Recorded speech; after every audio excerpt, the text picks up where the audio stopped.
Ow.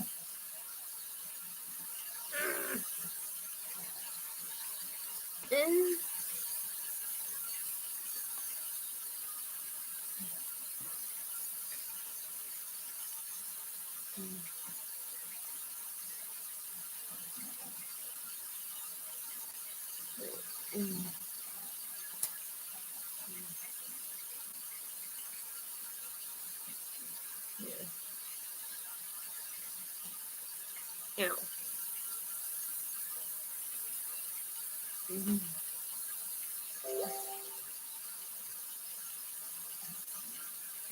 Yeah.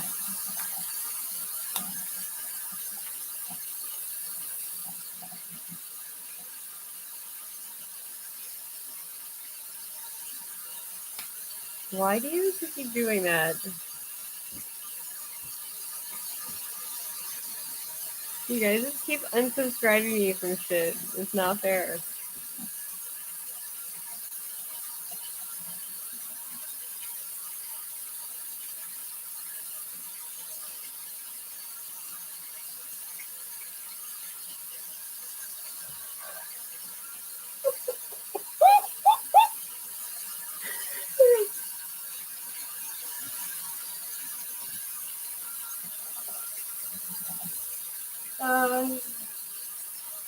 What are you doing?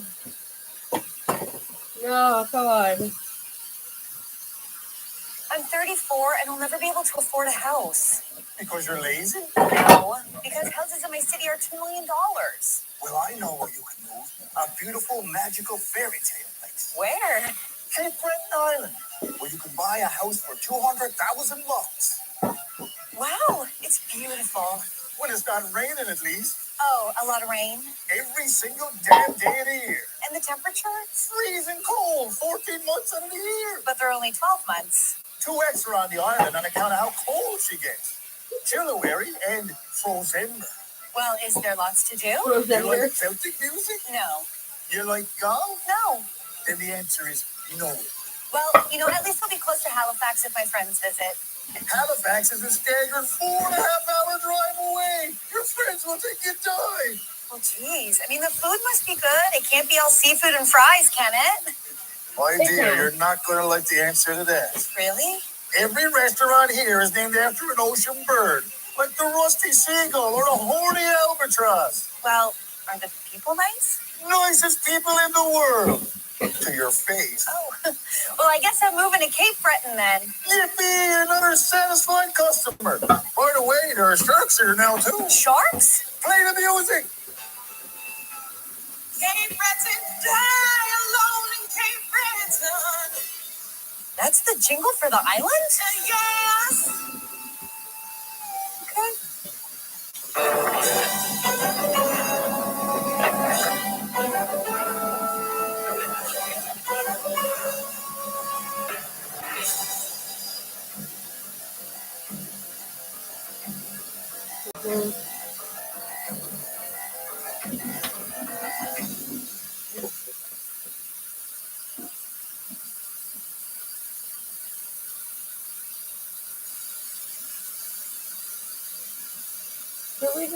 All right, Mr. Thompson, take a seat. Congratulations on being invited to take the Canadian citizenship test. Now, I'll ask you a series of questions that will test your knowledge of...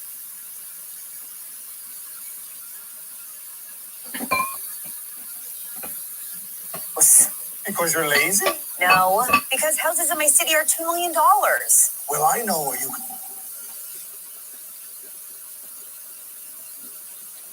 Are you experiencing it, too? Love when you do that, too.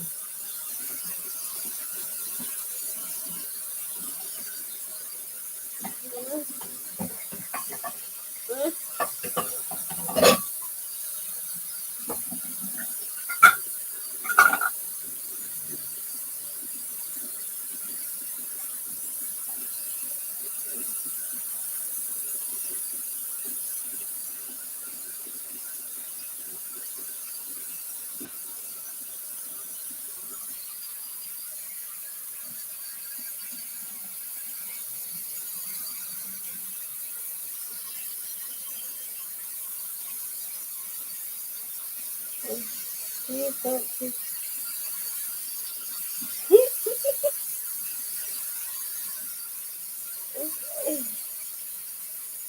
Honestly, like, there's just like no possible way to fucking play these in chronological order. Whatever.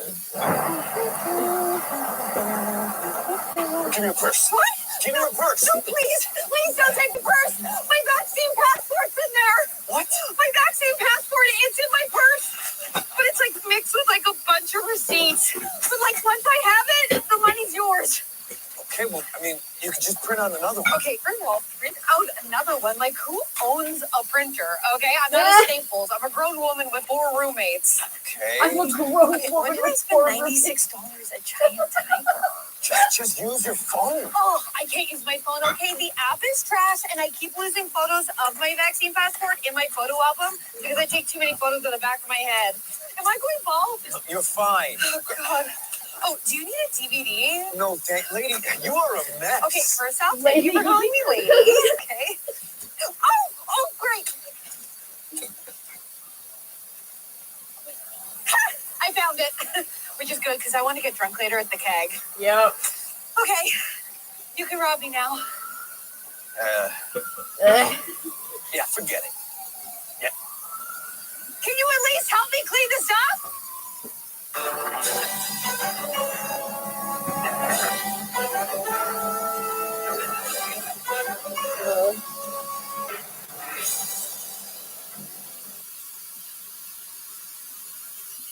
I'm depressed saying that you guys make these stuff. Okay.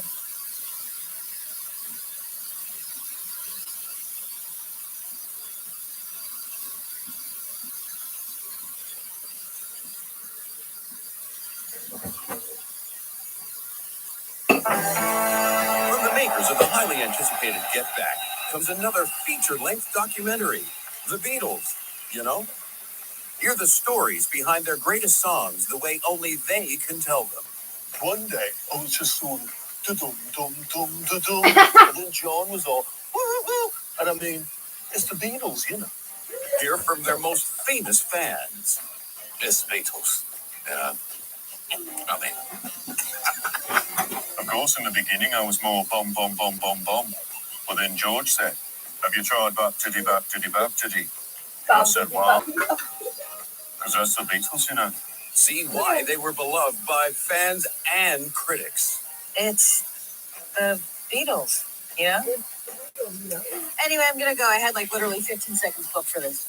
One day I was just sort of, but then I went, ding dong, ding dang ding dong. Cut. You take it again. Will you use more words this time? It's the Beatles, you know. No, I don't. I don't know. In theaters soon, it's the songs you love and The Beatles, you know?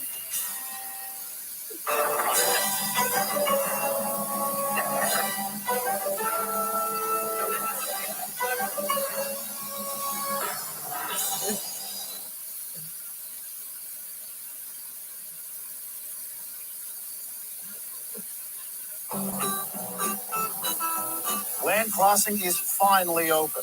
I'm back at work. I really miss this place. I miss my coworkers. I miss the work, and most of all, I miss the people. Hi there. I haven't done this in a while. I know. It's good to be back. Yeah. Passport. Yep. There you go. What is your purpose in the United States? I'm going to Target. For how long? Just a couple of hours. Is that fruit? Are you smuggling fruit in the United States? No, it's just a snack. I was gonna eat it. Pull over for inspection. If I find so much as a tangerine, you are going to jail. Please don't do that. I miss this. I missed it. Next! U.S. Customs and Border Protection. Proud to welcome back our amazing staff of roided up psychopaths.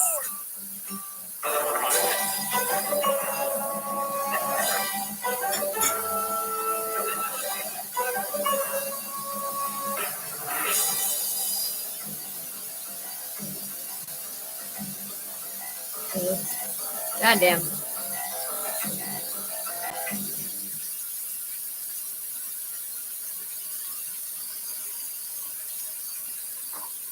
I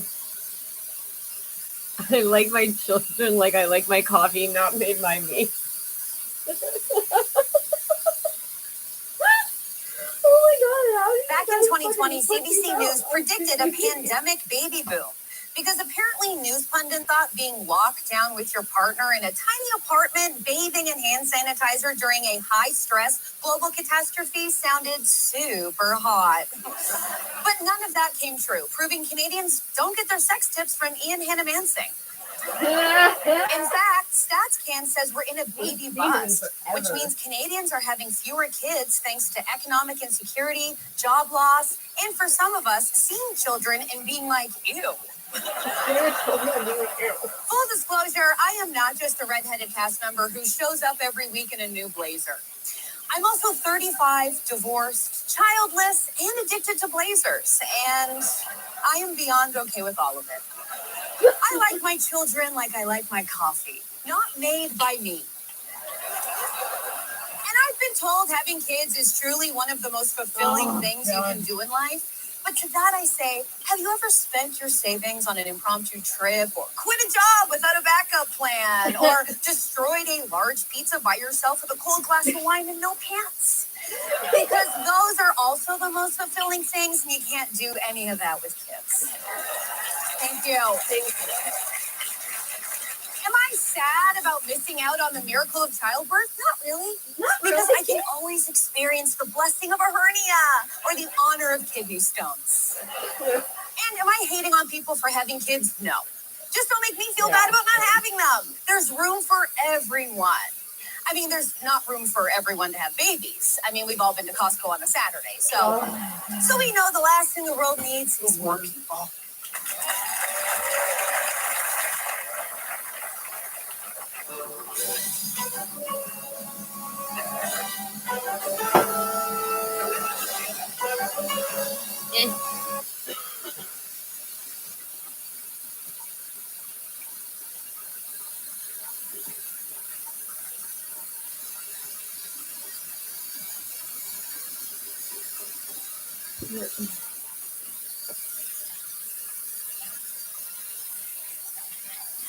It's Trooper. You love Canada's original party band, but now the lead singer and guitarist have called it quits. Don't worry, the band lives on. Hey, I'm Scott Brown, bassist for Trooper. And I'm Clayton Hill, drummer for Trooper. Our lead singer and guitarist may have quit, but we're here for a long time, not a good time. Don't worry, we're not canceling our tour, so be sure to check us out when we hit your town. There's more room than ever in the bright white sports car.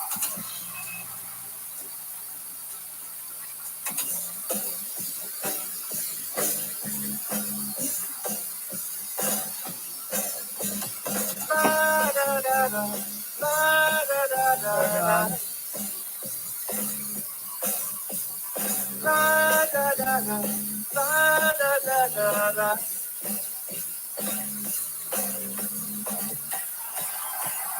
Raise a little hell, raise a little hell, raise a little hell.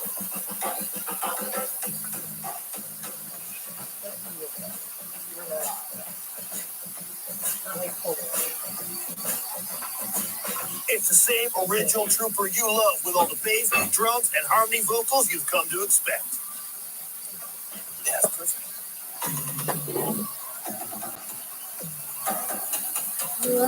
And the sun is shining.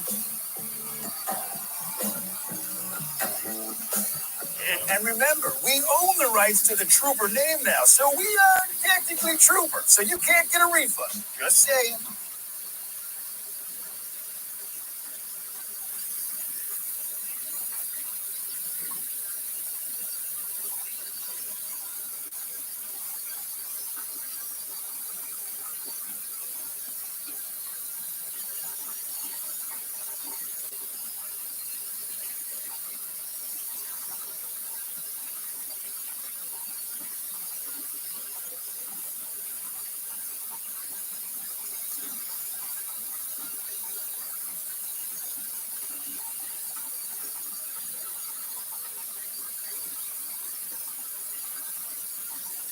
Oh, wow.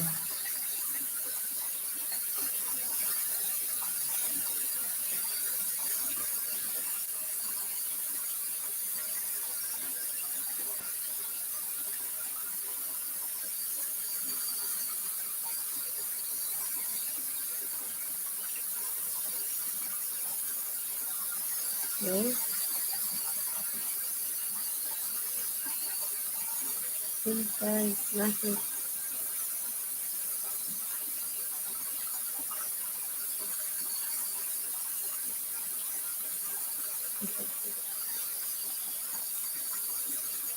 Ugh.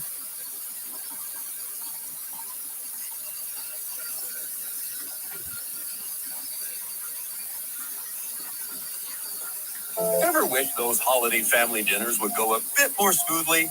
Now they can with Thanksgiving Uncles. When you hire from us, you get an uncle with no strong opinions, no prejudices, and just the right brand of bland for your table. Each uncle comes pre-stocked with inoffensive phrases like, I guess I can see both sides on that one. You know, it takes all kinds. My opinion is that issue is a steaming cup of none of my business. instead of hot takes and conspiracy theories, it's warm smiles and tasty stuffing.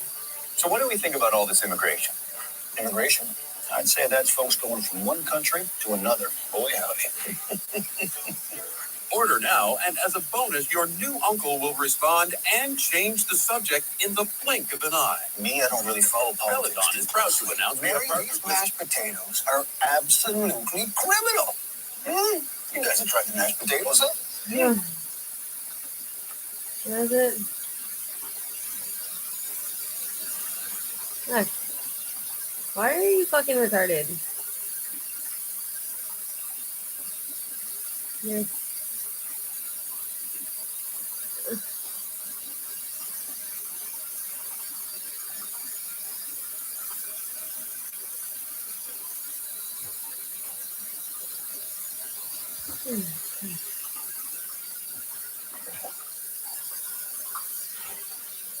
Hello, I'm Krista Freeland, and I'm not tired. I'm just boring.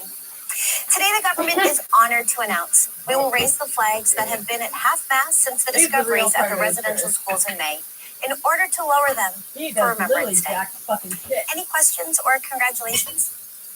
Yes. What about the indigenous children you're fighting in court? May I draw your attention to the lowness of the flag? Thank you. Maybe I wasn't clear. Any comment on the government's continued litigation against indigenous children in care? So very, very low. Wow. Right, but that's not an answer. Yeah, I'm not sure you're seeing just how low it is. I mean, please come up, take a look. Don't be shy. You know, it's basically a carpet at this point. I can see the flag. Then you can see our dedication to reconciliation. Is that all the questions about the flag, or Nobody asked about the flag. What about veterans? I'm glad you When brought they them do up. one question, You know what I it's won't a be bad bringing up? question. They're like, okay, that's different questions. Great. I think that says it all. It doesn't. What about the unhoused veterans who promised to help during the election but haven't? I hate to repeat myself, well, that's all the but questions as I we have. said earlier, Like, I'm sure, yeah. You're telling us all the government plans to do is flags? please contact my office about this. They'll let you know all the latest with the flag.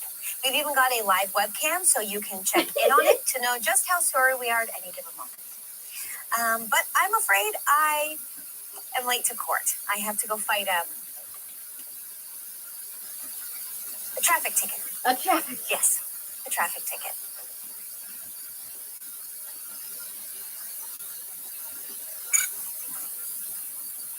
You're welcome.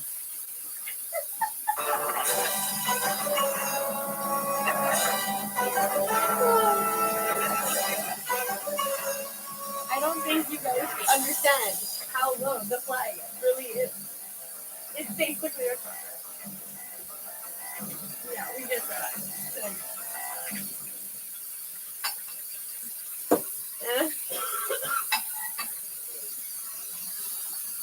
No. Oh, The government of Canada is asking Canadians to download a new app to help fight COVID. COVID Alert is a free exposure notification app, and who better to tell us about COVID than the man who coined the phrase, speaking moistly. I'm joined now by the Prime Minister of Canada, the Right Honourable Justin Trudeau. Good evening, Mr. Prime Minister. Good evening, Mark. Always good to speak with you. How are you? Are you feeling moist? I'm staying away from moistness, but I change my mask regularly because of that. Some heroes don't wear capes, they wear masks. Now, first off, you're in a minority government. Did Jagmeet Singh say it was okay for you to be here? The parties have worked together as we've worked across orders of government to do the things necessary to deliver for them, and that's what Canadians expect. So there's a good degree of collaboration with other parties. The government of Canada has developed an app, which is great because whenever I want someone to create a complicated piece of software for me, I always say, get me the guys who created the Phoenix Pay system. How does the app work? Basically, the way it works is it uses Bluetooth, not geolocation, not any personal identifiers. It just uses Bluetooth to see if you've been in proximity with another phone. And if you've been in proximity with another phone and another user for 15 minutes, closer than 2 meters, and that person later, the next day or the next week, tests positive for COVID, you'll get an alert that you were exposed. Won't say where, won't say when, won't say from who, but you will know that you were potentially exposed to COVID and should therefore call public health and get tested and isolate. Some Canadians don't trust this app, though. They do have privacy concerns. Who is getting more information from this app? The Canadian government, the Russian government, or the Chinese government? None of the above. The user is in full control. It's completely anonymized.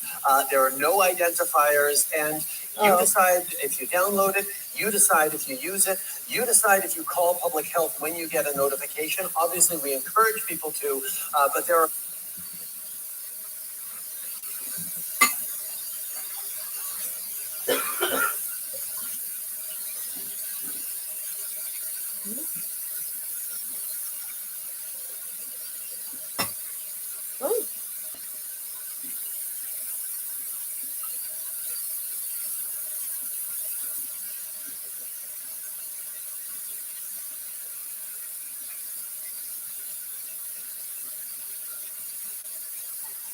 Okay.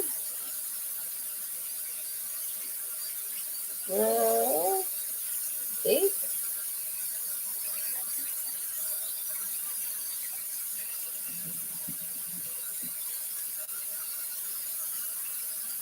Son of a bitch.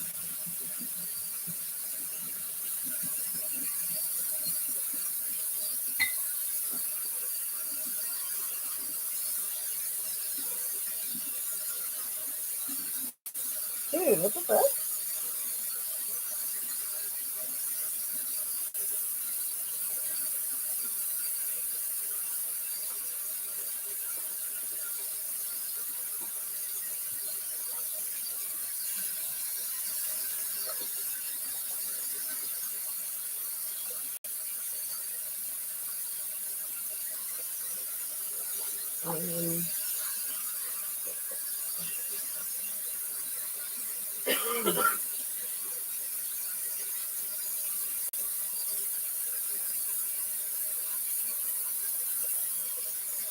So I hope you'll consider subscribing to our newsletter and making a donation.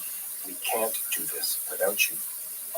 I also want to thank the Ottawa Public Library, the Government of Canada, the Government of Ontario, the City of Ottawa, the Ontario Arts Council, the Canada Council for the Arts, Carleton University, and CBC for their ongoing support. We've got lots of great events coming up. Tomorrow's podcasts feature Booker nominee Ruth Mosecki and two-time Governor General's Award winner.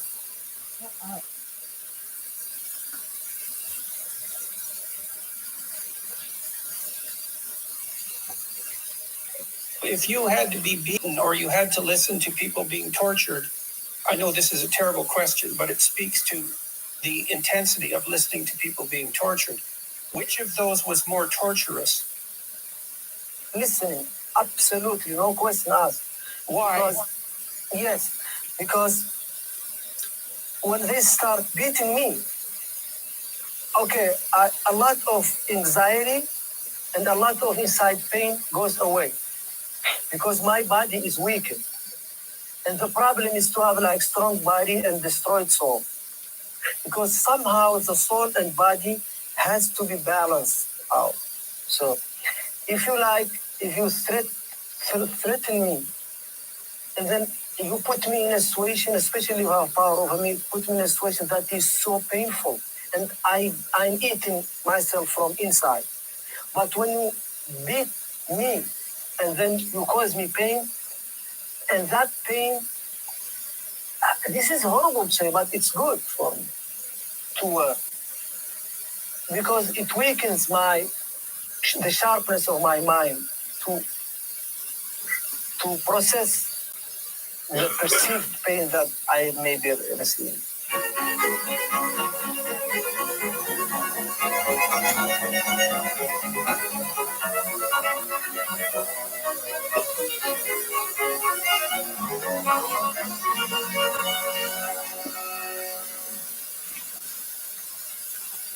I'm speaking today with Mohammed Ould Salahi, born December 21st, 1970, who spent 14 years in Guantanamo Bay without being charged, arriving August 4th, 2002, released October 17th, 2016.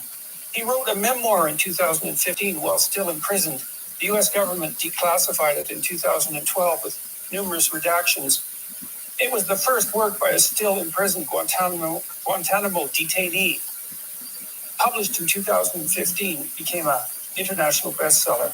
It details Salahi's experience of being force-fed seawater, sexually molested, subjected to a mock execution, repeatedly beaten, kicked and smashed across the face, and all spiced with threats that his mother would be brought to Guantanamo and gang rape. Prison officials prevented Salahi from receiving a copy of his published book. The Mauritanian, a film adaptation of the memoir, was released on February 12th this year, directed by Kevin MacDonald, and starring Jodie Foster, Tahar Rahim, Benedict Cumberbatch, and Shailene Woodley. He's been living in Mauritania since his release. He reattained his passport last year and has been attempting to gain permission to travel, not least to Germany, to see his son.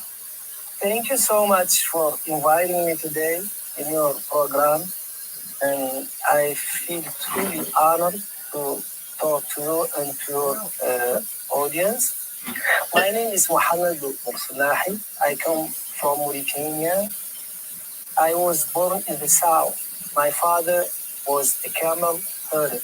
I don't know any father of mine who wasn't a camel herder of sort. And my dream was to grow to be a camel herder just like my father. But this dream was cut short because of the successive drought that hit the country in the 70s and the 80s. So all our camels died, and we had only very few that couldn't sustain the life of a big family. So we are 12 siblings from the same father and the same mother. So my mother decided single-handedly to move the family against the will of my father near the city for the children to find jobs and just to make a livelihood, because my father was hanging on a dream that would never materialize. So he was living in his fantasy that he could recuperate, but how many camels did your father have? And you were living in a rural area at that point, obviously. Yes. So I heard, the thing I remember, it's like a dozen, a little bit over a dozen. And then they became fewer and fewer. So when my father died, when I was 11, we had only like several, maybe 3, 4.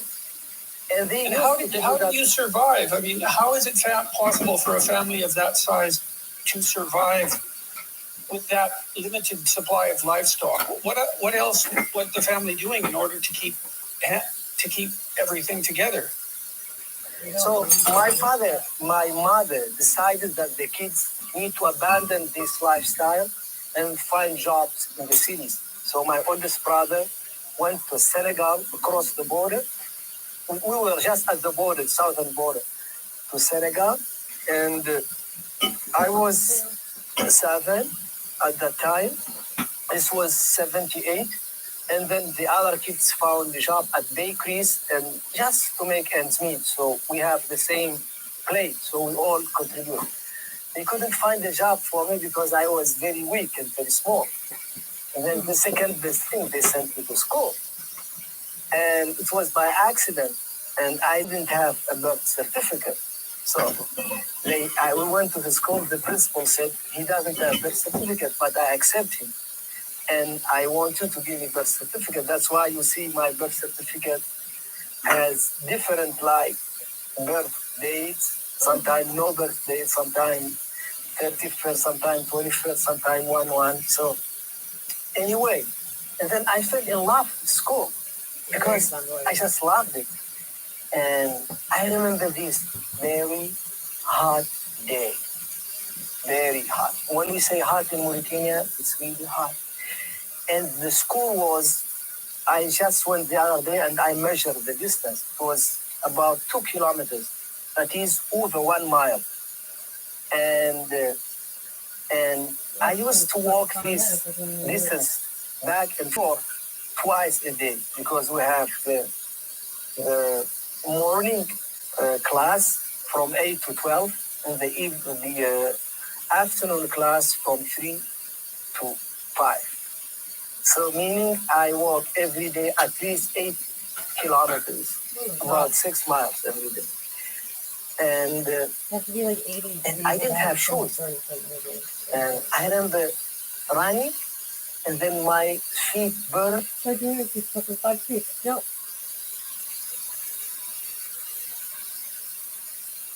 Can't afford shoes with bags.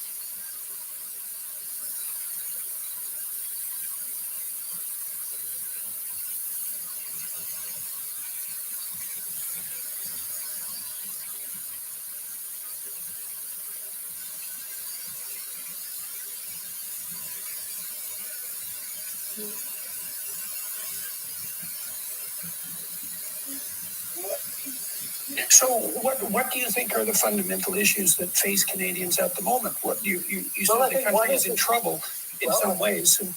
Well, I think one is this national unity problem. I don't think particularly Central Canada understands the depth of this Western alienation. Again. Yeah, and if you ever had a dual separatist movement, Quebec moving in that direction and the West moving at the same time, you'd tear the country apart. I don't think there's an appreciation by the Laurentian or that old model of Canada is not sufficient for the 21st century. So that, and Canadians can never take national unity for granted. Our country's too big and too diverse to just hope it's going to hang together. So that's one issue. The second is the fiscal issue. These astronomical deficits and debts, and no even recognition that this could be a problem.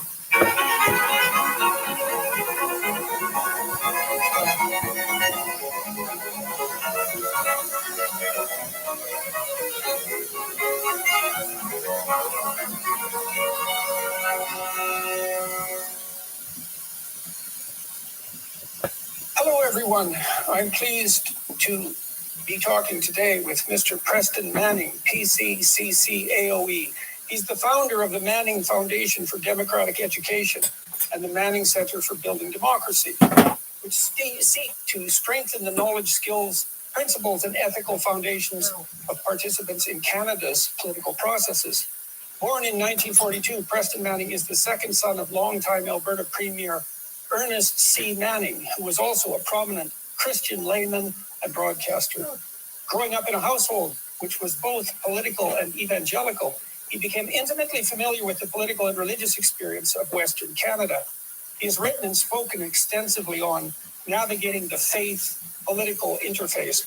He served as Member of Parliament from 93 to 2001 and founded 2 political parties, the Reform Party of Canada and the Canadian Reform Conservative Alliance, both of which became the official opposition in the Canadian Parliament, and laid the foundation for the Conservative Party of Canada. He served as leader of the opposition from 97 to 2000 and was also his party's science and technology critic. In 2007, he was made a Companion of the Order of Canada, and in 2013 was appointed to the Privy Council. Mr. Manning graduated from the University of Alberta with a BA in economics and provided consulting services to the energy industry for 20 years before entering the political arena. He has received honorary degrees from 8 Canadian universities and is the author of 3 books, The New Canada, Think Big, and Faith, Leadership, and Public Life. He's currently working on a new book, tentatively entitled Do Something, 365 Ways to Strengthen Democracy and Conservatism in Canada. Mr. Manning and his wife, Sandra, divide their time between Calgary, Alberta, and Vancouver, BC. They have 5 grown children and 12 grandchildren. Mr. Manning, it's really good to see you again. It's been a long time. Well, it is, yeah. Good to see you, Jordan. Great to be with you. Thank you. We met originally. I asked you to come and speak to a group that I had hosted at the University of Toronto for a while, a group of intellectuals, and I was really interested in your experiences founding a political party, because that's a very, very difficult thing to do, and to bring it to fruition and to make it successful. And it became the second largest political party in Canada. And so you were kind enough to share that entire experience with us. I remember at that point there was enough divisiveness in Canada with regards to political issues that one of the attendees at that seminar there's about 30 of them, wouldn't attend, and so that was not so good. But it was a very interesting talk. Understandable, yes. Well, and like the party I was involved in actually goes back to recognizing there's 2 parts of Canada that have third-party traditions that don't regularly go back and forth between the traditional Conservative Party and the Liberal Party. One is Quebec, which has a whole third-party tradition. The Bloc Québécois, the Parti Québécois, the Ralliement Décrétatiste goes back a long way. And then Western Canada has a tradition of producing new political parties. The old Progressive Party, the Farmers' Parties, the Depression Parties of the Canadian Commonwealth Federation, and the Social Credit Party. And then Reform, which we started, was part of another attempt to advance Western Canadian interest by the creation of a new political party. Probably the lesson out of Reform, I get asked that a long time, what's the biggest lesson? I don't think it's the particular accomplishments of Reform in an ideological or policy sense, but it's just the fact that, and I've been a great critic of Canadian democracy. I think Canadian democracy could be improved. But notwithstanding all its flaws, a small group of 5 people who met in a boardroom in Calgary in 1987 and decided we don't like either of the current political options and we're going to do something different, we're able to take the tools that our democracy gives to everybody, freedom of speech, freedom of association, freedom to try to persuade you to vote this way rather than that way. And we're able to create a new political party. We kept broadening it out, coalition building, et cetera, created that Canadian alliance. And then Stephen Harper and Peter MacKay was the leader of the old Progressive Conservative Party in Canada, took it one more step and actually got to a minority government and then a majority government. The fact that you could still do that under our democratic system and in the 21st century, I think it should be encouraging to people. If you don't like what's happening, you can change it. And a small group of people can change it using the tools that democracy gives to everybody. Yeah, so there's a couple of questions there. I mean, it seems to me that maybe Western Canada and Quebec have generated additional political parties, some of them more to the left than the traditional parties, and some of them more to the right, is because perhaps the West and Quebec have had the most uneasy relationship with Confederacy, and so are prone now and then to generate new political forms. So do you think that's a reasonable analysis, or is there something else going on? I think it is. And, Canada is a huge country, the second largest country by land mass in the world, and it has distinctive regional differences and diversity, not just geographic, but demographically and every other way. And so it's not surprising that should be the case. One of the things I point out in my most recent book is actually out now. There's Do Something for 365 Ways to Strengthen Canada. I point out to my Quebec friends, and this can often be misunderstood, that in the long run, Quebec is going to have to find an ally somewhere else in Canada than just relying on getting its influence with the federal government. And I have a graph that shows the percentage of French speakers versus English speakers going down. The percentage of Quebec population in relation to total Canadian population going down. Quebec proportion of the GDP in relation to the Canadian GDP going down. And I say, well, what that suggests, and I say this to my Quebec friends, you're going to have to find an ally in somewhere else in the country, not just in Ottawa, to advance your interest. And a place you couldn't find them, and this always surprises them because they think the West is anti-Quebec. I say you could find them in the West because what we want and you want is a more decentralized federation. You want a more decentralized federation for social, cultural, linguistic reasons. The West wants it for economic reasons, but the common ground is a more decentralized federation. Now whether that unholy alliance between Quebec and the West would ever occur, I don't know. When we got to Ottawa, we got to Ottawa in 1993. In the 93 election, Reform got 52 members, all from Western Canada, except one from Ontario. And Quebec, the Bloc Québécois got 54 members, just 2 members different. Another aside there, we lost 3 seats in Edmonton by 320 votes. If we had got those 3 seats, a Federalist Party would have been the official opposition in the 1993 Parliament instead of a Separatist Parliament. And if the country had ever blown apart because the Separatists won the referendum in Quebec, I was going to go back to Edmonton and say there's 325 people here because they didn't vote. Don't think your vote doesn't make a difference. Yeah, well, you made 2 points there. One is that important decisions can be swayed by a very tiny number of people from time to time. And also, and this is one of the things I thought was particularly fascinating about what you did, is that the democratic processes are sufficiently permeable so that you can modify them substantially with considerable work, but with a small number of people. Oh, yes. And just to finish the Quebec West connection, when we got there, we put on a breakfast for the Bloc. They got 100 new members, over 100 new members in the Parliament, huge turnover, none of whom knew each other. So I got a hold of Lucien Bouchard, the leader of the Bloc Québécois, and said, we ought to get together, and we'll have a breakfast. We'll put on a breakfast. We'll bring the pancakes from the West. You bring the maple syrup from Quebec, and we'll have a get-to-go. And we did. I got up and gave a speech and said, we're the bunch from Western Canada. They're discontented with how the Federation is working right now. We want to fix it. We want to change it. We want to reform it.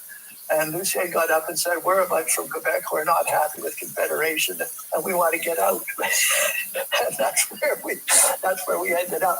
Anyway, that's sort of an aside on but the other dimension of Western Canadian politics, and this is very relevant to some of the subjects you've discussed, is there is no region of North America that has had more experience with populist movements, populist parties, and populist governments than Western Canada.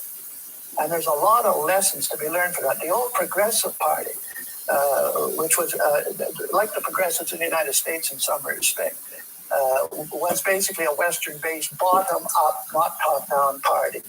The farmers' parties that governed in Alberta, governed in Manitoba, briefly governed in Ontario, were bottom-up populist parties.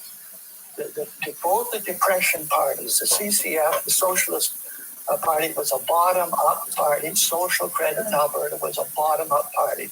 And Reform, in many respects, too, was one of those populist parties. So the West had a lot of experience, not just with populist movements and not just populist parties, populist governments that actually got into power. And I think there's lessons to be learned from that with the populist movements of today and how you respond to them and how you lead them and how you handle them. So how would you define a populist movement? And do you think the fact that was able to find expression in the West continually was an advantage or a disadvantage? And there's 2 questions there. Well, first of all, I define it as a bottom-up rather than a top-down political movement, but a lot of grassroots support and agitation rather than something coming down from the top. The other way I define it is populist parties and governments are almost always a product of the previous administrations, the administrations that preceded it. I see Trump as the legacy of Obama. Doug Ford is the legacy of Catherine Whitton in Ontario, because you have an administration party before that gets support from a lot of people, usually from the elites, but a lot of other people as well. But it progressively loses contact and support with 50% of the population. And if it does that long enough, it will generate populist movements. So populist movements are very much a product of what was there before, and whether it accepted or alienated large chunks of the population. So is that something that you see as a positive force altogether? Because populism often gets a bad name. Well, I come at that, again, Western Canada's experience is, that, I mean, populist movements have their wild side, and they can have their extreme side, and they can be dangerous. But I would argue they also have a positive potential. And just again, take the Western Canadian experience. The first woman elected to the federal parliament was Agnes Campbell McPhail. How did she get there? She did not get there through the Liberal Party. She did not get there through the Conservative Party. In fact, they bitterly fought her election. In every election she contested, she got there through the old Progressive Party, the bottom-up party. The famous five, the so-called famous Alberta Five, that got women recognized as persons under Canadian law. 4 out of the 5 of those were members of populist movements and populist governments. So this is an accomplishment, the recognition of women as persons, the achievement of women getting elected to the legislature, the parliament, was a populist achievement, not an establishment achievement. And then in the oppression parties, the CCF, the Socialist Party, whom I don't agree with, but one of their accomplishments was to get Canadian Medicare. Whether you agree with that or not, most people think that was a progressive development. You can argue about how it's done and what needs to be done in the future. But that came through a bottom-up provincial populist party. And in Alberta, the social credit regime, one of the big worries, if you're the government and the party in power in a region that gets an oil boom, is the danger of corruption. It happened in Texas, it happened in Oklahoma, it happened in Louisiana, it happened in California, it happened in Alaska. The federal administration of Warren G. Harding was brought down by a corruption through the oil patch. Somebody tried to bribe a federal cabinet minister in order to get drilling rights in a federal park. It almost discredited the Warren administration. And one of the great fears in Alberta was, okay, we had this oil boom in 1947, and when my father was the premier then, was how do you keep that from corrupting the people in power? And it was a populist party that managed to not get corrupted. I remember you speaking about beginning your political party. You told me, correct me if I'm wrong, but you told me that you went from town to town, from city to city across Western Canada, and you had a speech or a variety of speeches that you gave, but that you were most involved in some sense with the question and answer sessions. And that enabled you to sample what people were thinking about, what their concerns were, and to weave that into policy. So that became part of a discussion between an emergent political party and the constituents. Oh, yeah, and I think that's a distinguishing feature of populist parties. It's a receiver-oriented form of communication where you start not by what do I want to say to these people and what do I want to, you start with who are these people? What are they concerned about? Why are they here? Why is that lady in the third row who's probably got kids at home and had to make arrangements to come? What on earth is she doing at this political meeting? How would she say what I want to say to them if she was trying to explain it to her friends next door? And I used to get a lot of, I would hang around after the meeting, and not just for the purpose of shaking hands and how are you and please vote for me. Listen hard to what people were saying to you. And eventually they'll try to say back to you what they thought you were saying to them. Right. I'd say my father became premier in 1943 when I was 1 year old, and he was premier for 25 years before he resigned undefeated 25 years later. So I spent my entire life in a political home. And in the 1960s, John Diefenbaker, who was campaigning to be prime minister, became prime minister. There was a couple of elections in the 60s, and he came through Edmonton and Calgary, where we lived. And my father said, you should go and listen to John. And he said, watch particularly what he does.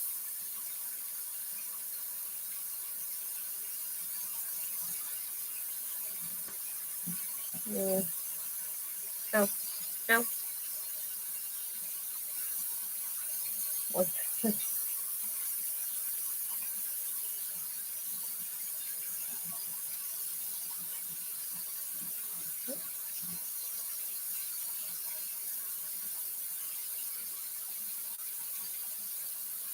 That's it.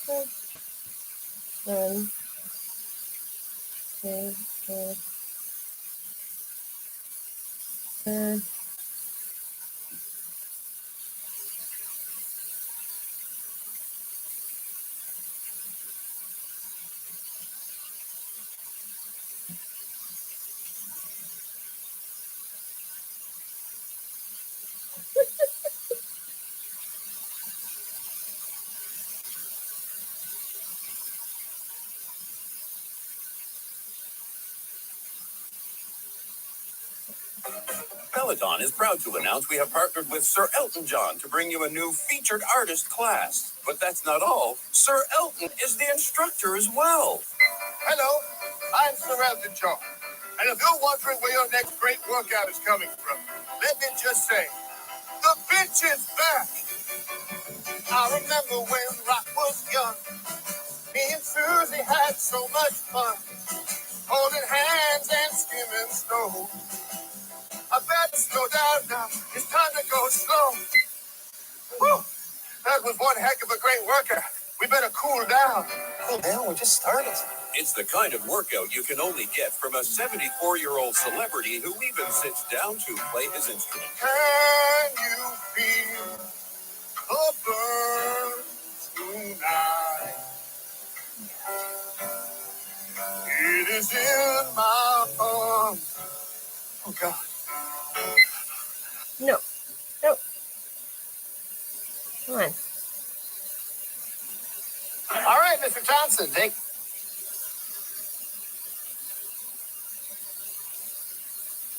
All right, Mr. Thompson, take a seat. Congratulations on being invited.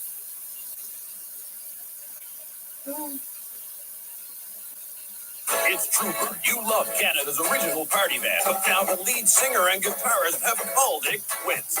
But don't worry, the band lives on. Hey, I'm Scott Brown, bassist for Trooper. And I'm Clayton Hill, drummer for Trooper. Our lead singer and guitarist may have quit, but we're here for a long time, not a good time. Don't worry, we're not canceling our tour, so be sure to check us out when we hit your town. There's more room than ever in the bright white sports car.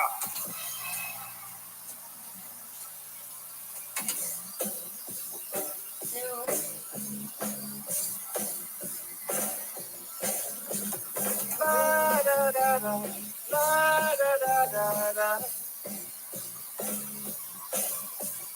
La da da da, la da da da da.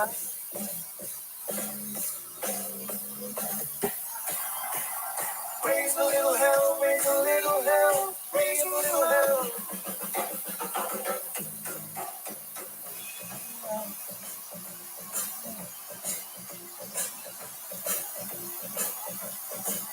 It's the same original Trooper you love with all the bass, drums, and harmony vocals you've come to expect. Yes, perfect.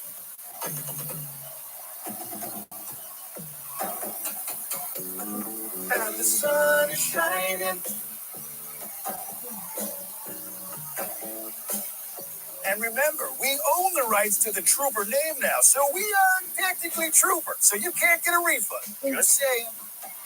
Trooper, the Here for a Long Time tour. Come on, be a trooper. Have a good time. Sun can shine every day.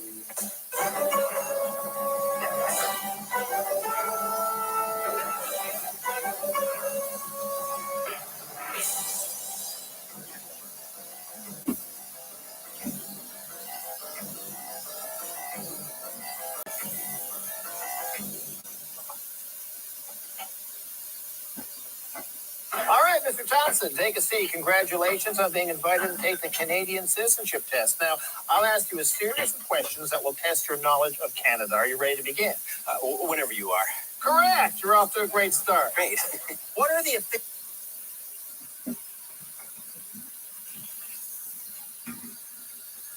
Quebec's mad at Alberta, Alberta's mad at Quebec. In fact, the two provinces are seeking counseling as they enter into a separation agreement. Tell us more. I'm joined by Quebec and Alberta. Hello. How's it going? Hey, don't turn the heat up. That's expensive. Don't be so cheap. I deserve to be warm. Put on some clothes. I can't. I'm French. I'm sensing some tension. I take it you two aren't getting along. We decided to separate. We tried to stay together for our kid, but... Your kid? New Brunswick, half French, half oil-thirsty cochon. What?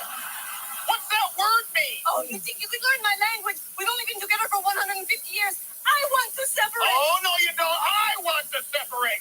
All she does is spend. She's been stealing from me. It's called equalization. It's in the Constitution. It's our prenup. I'm just trying to keep my head above water, and she's hiding money. I gave her $13 billion because she said that she needed it, and then it turns out she posted a $4.8 billion surplus. seeing other provinces. He spent all his time with Saskatchewan. Oh, yeah? You've been screwing Ottawa for years. Ottawa pays attention to me. Ottawa thinks I'm special. Ottawa gives me money. Ontario's a half-dollar province. That's my money he's spending on you. Okay, so I'm sensing money problems that can be hard in a relationship. Are there any substance abuse issues? He's addicted to oil. I am not. I can quit whenever I want. Money problems, addiction issues. What about your sex life? She won't let me lay any pipe. That's all he thinks about. He's pipeline. Oh, come on, honey. Can't I just lay a little pipe? Just enough pipe to get to the coast? Just a tip? No, you stink like a gas station. Well, it seems like a reconcilable differences to me. And good riddance. The second I dump her, I'll be rich again. Oh, please. You're not broke. You're just cheap.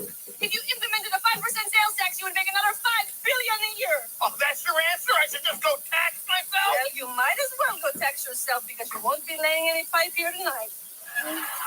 Good night. Oh, no. Come on. Just a little pipe. Just a small. Just a little pipe.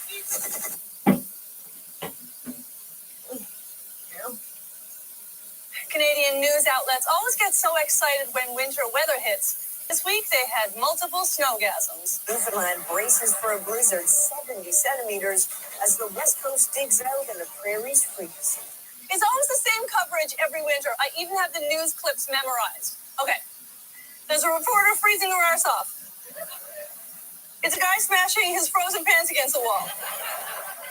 A dude who thinks wearing shorts when it's minus 30 is a personality. Somebody cross-country skiing to work. An interview with the Winter Wizard. Nailed it, 5 for 5. Vancouver got 36 centimeters of snow over 5 days. That's nothing. That's barely over your Blundstones. So, it didn't slow them down a bit, right, Vancouver? When the University of British Columbia canceled its epic annual snowball fight because there was too much snow. They canceled a snowball fight for having too much snow. That's like canceling a cake party for having too much beer. Don't make the rest of us look bad, Vancouver. Just grab your shovels and dig yourselves out. Oh, wait, you don't have shovels. Dude, shovel in the driveway with a patio chair. That's maybe the best substitute for a shovel I've ever seen. Oh, I spoke too soon. This guy's shoveling with a dolly. Listen, Vancouver, I know you're not used to winter conditions. Usually when you see ice, the Canucks are losing on it. But believe me when I say, shovels come in handy. Especially in Newfoundland, where they got so much snow, everyone's calling it Snowmageddon 2020. Well, almost everyone. Some are calling it Snowmegadon 2020. We don't throw the word Snowmegadon around lightly. So let's take a look.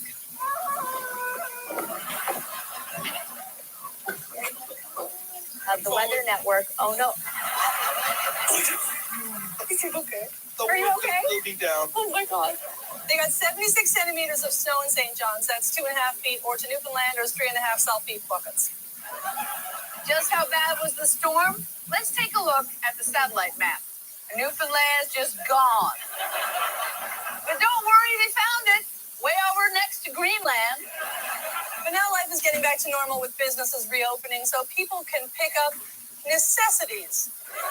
You see how he's hauling that beer? I told you, shovels come in handy.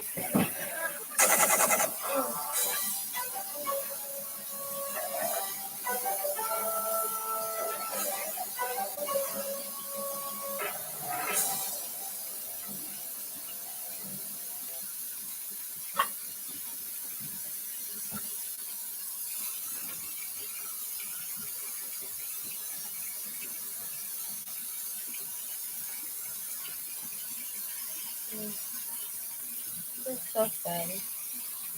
It's funny.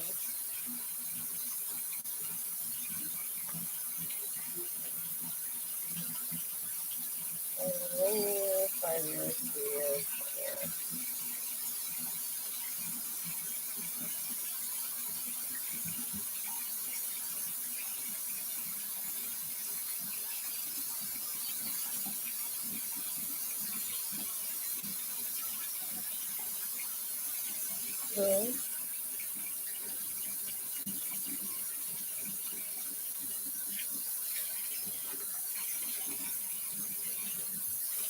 Well,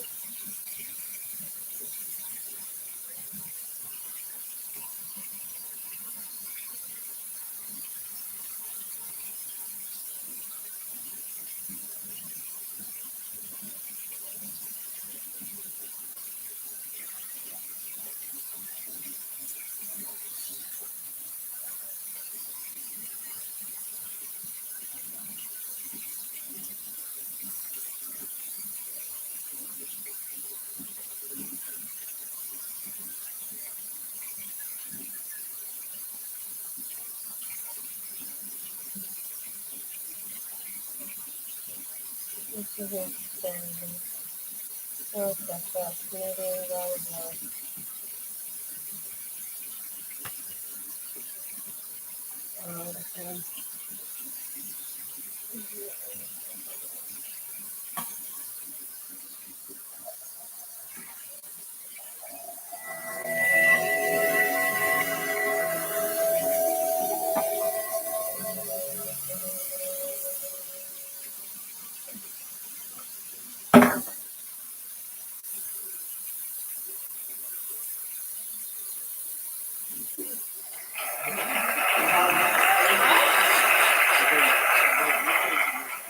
Right, finally, we have Thorsten Hoffman, who's the producer of the Cryptopia film.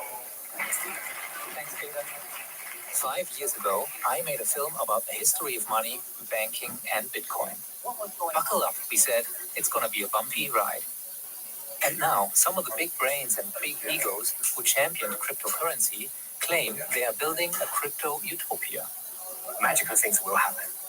There's something called blockchain technology, and it just might change your life. And they really could compete with, if not even take down, the Facebooks and the Googles and the Amazons.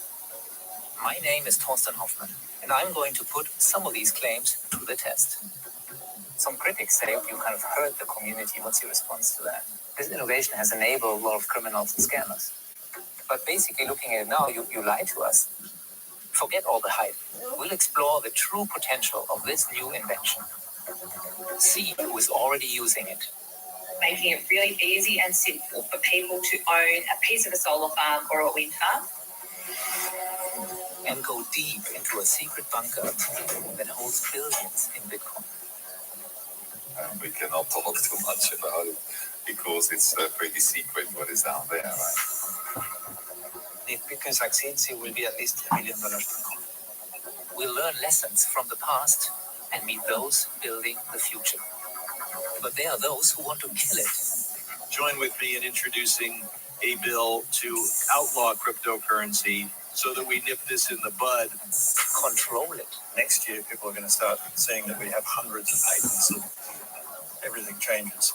Or change the world with it. Welcome to Ground Zero in the battle for the future of the internet. Web 3.0. They wanted a science fiction dream. What they actually did was build a forthcoming disaster. A lot of people were not willing to learn and were not willing to admit they were wrong. They're idiots. Why is this a lot allowed to speak in this conference? Stop telling me that I have no clues. That's just bullshit. If you don't support free speech, you don't support Bitcoin. You're an enemy of Bitcoin. This is bigger than the internet, the Iron Age, the Renaissance, the Industrial Revolution. This affects the entire world.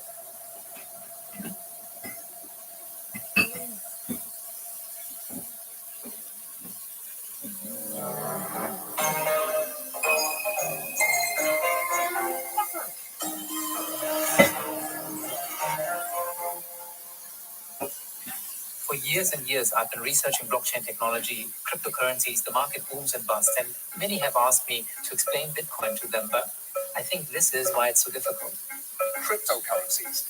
Everything you don't understand about money combined with everything you don't understand about computers. Okay, let's start slowly with the basics of money and its creation. The total value of all the world's money is about $120 trillion. What you probably didn't know is that each new dollar is created by governments and banks as debt. which needs to be paid back by someone in the future with interest. That's why there isn't enough money in the world to repay all that debt. And there never will be. Oh, and almost all of the world's money is already digital, just entries in a ledger, usually managed by a bank. Only a small portion exists as physical currency, like cash or coins. Think of it this way. Your employer deposits $1,000 into your bank account. Then you pay $200 in taxes, $500 for rent, $200 for bills and shopping, and so forth. Whether you use credit cards, debit cards, PayPal, or bank transfers, they're all just pluses and minuses in different digital ledgers. That's why there's almost no need for physical money in our daily lives. During the financial crisis in 2008, a mysterious figure called Satoshi Nakamoto published this 9-page white paper. It said, with Bitcoin's open source software, we can create our own money without banks or governments.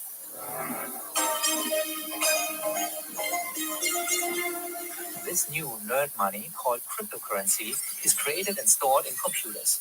And before long, there was a growing fan club, mostly guys like Roger Ver. Today, he's a polarizing figure, but back then, he gave away thousands of coins to kickstart the movement, and they all called him Bitcoin Jesus. I think that for many years, he brought more people to Bitcoin than anyone else, and we will forever be grateful to him for doing that. When I was a kid, I was reading all these science fiction books. They were talking about how the world is going to be when we have this like anonymous digital cash that people can use on the internet that's not controllable by anybody. And then when Bitcoin came along, it was like, wow, the science fiction money that I had been reading about as a kid is finally here. So I got so excited about it. I heard about it at about 10 in the morning, and I was planning to go to work that day, but I didn't. I stayed home the entire day reading about it. Didn't leave. I stayed up all night that night reading about it. Stayed up all night the next night reading about it. He went deep down that rabbit hole to the point of physical exhaustion. The hospital, so I called up a friend of mine and said, please help me. I'm so sick. Can you bring me to the hospital? Yeah, Roger got bit bad by the Bitcoin bug. It's truly one of the most exciting inventions ever in the entire history of humankind. But how does it work? When my friends ask me to explain, well, I often start with this analogy. Imagine a bank vault where you have a safety deposit box. Your key opens one of the boxes, where you can securely store physical valuables like gold coins. In Bitcoin, there are digital keys. Think of them as very long passwords. Your private key gives you access to a wallet, which unlocks billions of unique Bitcoin addresses. Each one is a virtual safety deposit box that only you can open with your key. And there are more addresses in this virtual vault than atoms in the universe. The doors to these boxes are transparent. You can see inside them. Here's one with digital money, 0.21 Bitcoins. Sending them from one box to another is what's called a Bitcoin transaction. We'll explain that later. But for now, just remember that these digital coins can only exist inside these transparent address boxes, can't be copied, and can't ever leave the vault. And this vault is owned by no single entity. You don't need permission from a government, a bank, or a corporation to use it.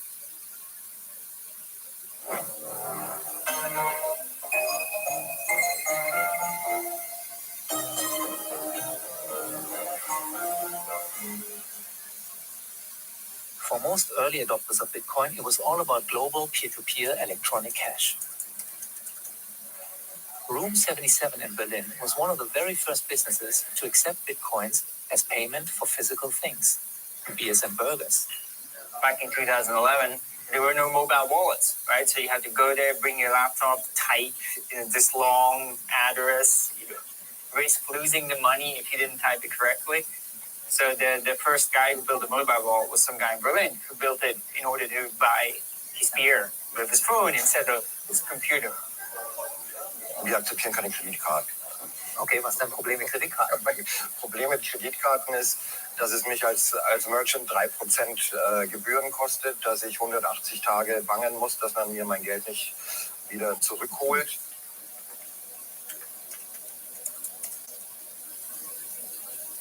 Credit cards are an old technology and actually pretty complex, and your payment details are shared with many middlemen.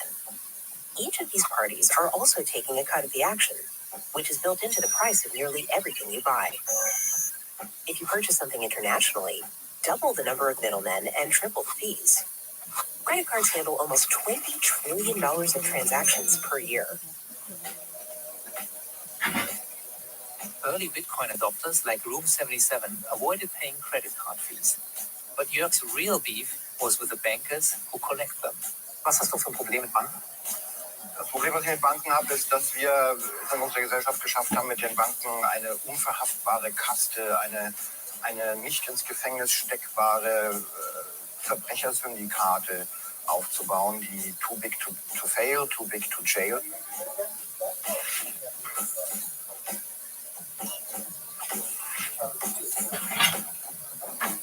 HSBC ist ein großartiges Beispiel mit 10.000-facher Beihilfe zum Mord.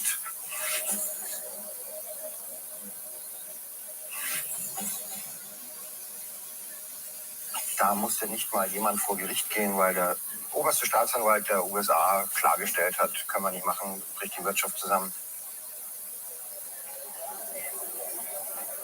Collapsing economies, murder. I didn't sign up for this. Let me get a drink. Well, actually, I need to buy my German crew some hot Glühwein and explain why they won't get paid until after Christmas.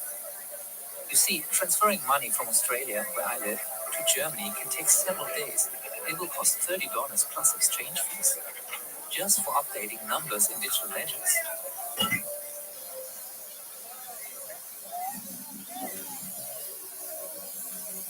After all, it's just moving data. I can send a picture or video to anyone on the planet almost instantly for free. We live in the age of the internet, but the banks won't send the data after 5 p.m. or on a weekend. That doesn't make any sense. So what if those slow and expensive middlemen with their multiple ledgers could be replaced by a giant database synchronized over the internet? That's the big idea behind Bitcoin. And it's run by a decentralized global network of powerful mining computers and regular laptops. Here's how it works. When I pay my cameraman, what's really happening is that I use my key to open my wallet and then instruct the network to send Bitcoins to his address. Most Bitcoin apps use QR codes to identify an address. You scan it, then swipe to use your key and approve the transaction. This information is shared throughout the global network within seconds. Every 10 minutes or so, one miner, using a tremendous amount of energy, beats all the others in a contest to solve a very difficult math problem. That miner is authorized to arrange the most recent transactions into a structured block and is rewarded in Bitcoins for this work. All of the data contained inside each block is represented by a checksum. The miner now adds the new block to the previous one. That's why it's called the blockchain. Now the ledger will be updated globally. The checksums of the previous block match the beginning of the new one, which are baked together forever. It's impossible to tinker with the data inside the block without changing the checksums and breaking the chain.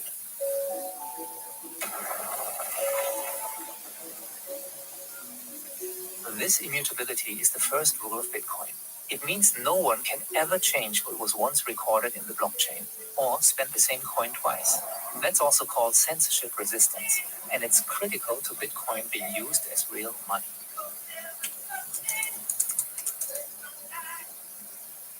Award-winning journalist Laura Shin tells me a story about women bloggers in Afghanistan being paid in Bitcoin. One of the women had an abusive husband and saved up her Bitcoins and eventually was able to divorce him because she was able to control her money when she earned the Bitcoins. In my first film, the early adopters said that this kind of financial freedom for everyone was just around the corner. World's most populous network is adopting Bitcoin. That's the internet. The world's largest economy is adopting Bitcoin. That's the internet. We have transcended borders. It's totally failed as electronic cash. David Gerard says it has unbanked the banked more than it has banked the unbanked. He's an outspoken critic of this technology. It's not very good as a payment system. There's a small payment use case if you want to trade in things that the government doesn't want you to trade in. That's David's polite way of saying illegal stuff. In 2011, most of my partner colleagues were saying, retails, yeah. So what are the drugs, pornography, arms sales?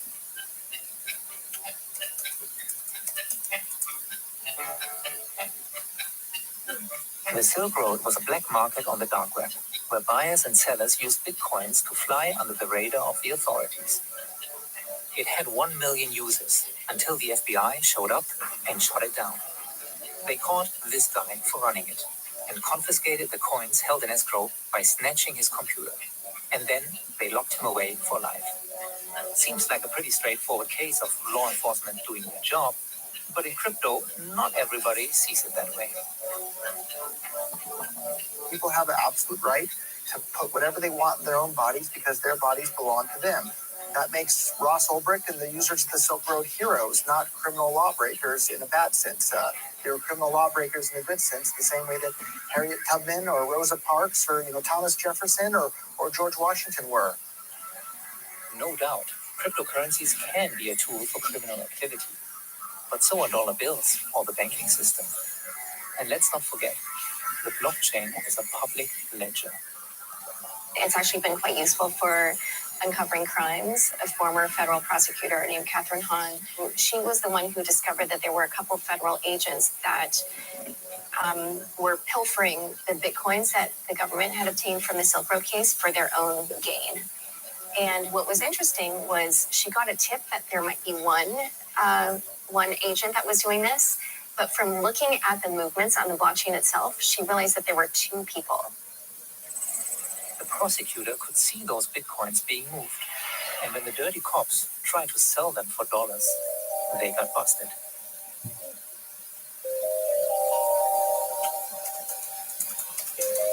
But what makes bitcoins worth stealing?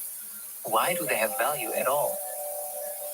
Let's go back to where bitcoins are stored, in transparent digital deposit boxes, protected by strong cryptography. They can never be copied or leave the vault because any transaction of any bitcoin, down to a 100 millionth fraction, is recorded in the blockchain for eternity. This synchronized global ledger is shared among thousands of computers worldwide. That's why it can't be compromised or altered. Think about that. We can make an infinite number of perfect digital copies of a movie, a song, any file. But for the first time in history, this distributed record keeping allows us to have a truly unique and fungible digital object that is also scarce. If you could count all of these virtual coins, you'd find about 18 million of them today. The mining reward is the only way new coins are created. In the first years of Bitcoin, miners competed for 50 Bitcoins every 10 minutes. Then, their reward for processing transactions dropped to 25 Bitcoins. Then, 12.5. And then half, again and again, every 4 years. It's good old-fashioned supply and demand. If investors or users of Bitcoin create a higher demand than this decreasing supply, the price will go up. When the cap of 21 million is reached, the protocol stops the network from creating any more. It's the opposite of our traditional money supply, which keeps growing and growing.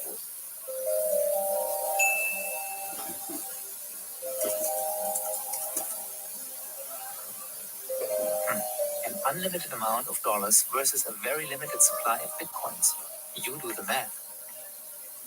If you use euros or dollars, you might not care about a little inflation per year. But if your currency isn't stable, you might be a trillionaire in paper and be dead broke.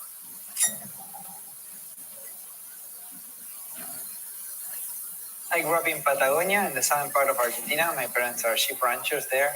And I remember growing up in my childhood, I saw my parents lose everything 3 times. First because of a huge devaluation, then because of hyperinflation, and the last time because the government confiscated all bank deposits. I think that today there are billions of people, at least 4 billion people, who would be a lot better off by having access to a form of money that is non-political and more democratic.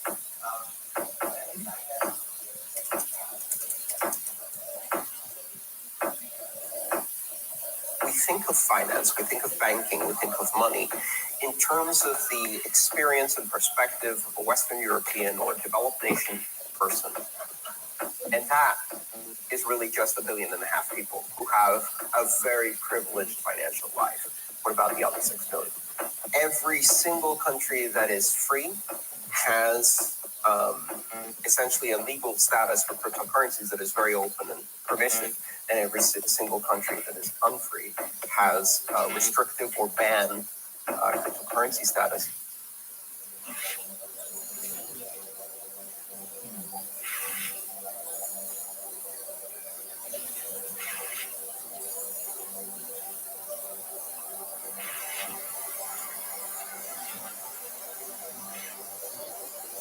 This is the Berlin Wall, still a powerful symbol of a government trying to control its citizens. But this is what happens when people want to be free. The very first open crypto war is playing out in Venezuela, where the local currency loses value every hour due to hyperinflation. A lot of people in Venezuela are trying to mine cryptocurrencies, and the government views this as a threat, obviously, because they're trying to keep the bolivar propped up. The government actually provides electricity to a lot of people, and if they perceive that your electricity usage has gone up, they will come and check if you have mining equipment in your house, and they will confiscate it if they find it. And that brings us to the big question. Can governments or banks ban Bitcoin? So the title is Jamie Dimon Here's Why You're Wrong About Bitcoin. Dimon runs JP Morgan Chase, one of the largest banks in the world that moves $6 trillion every single day. Oh, you said of Bitcoin, eventually it will be closed. And then I said to anyone who knows anything about the technology, this is an incredibly absurd statement. I even said it was a little bit hilarious because actually I did find it kind of funny, the idea that if you thought you could close Bitcoin, but you'd have to shut down the internet, which also doesn't make sense. I could understand if you wanted Bitcoin shut down or hoped it was a fraud.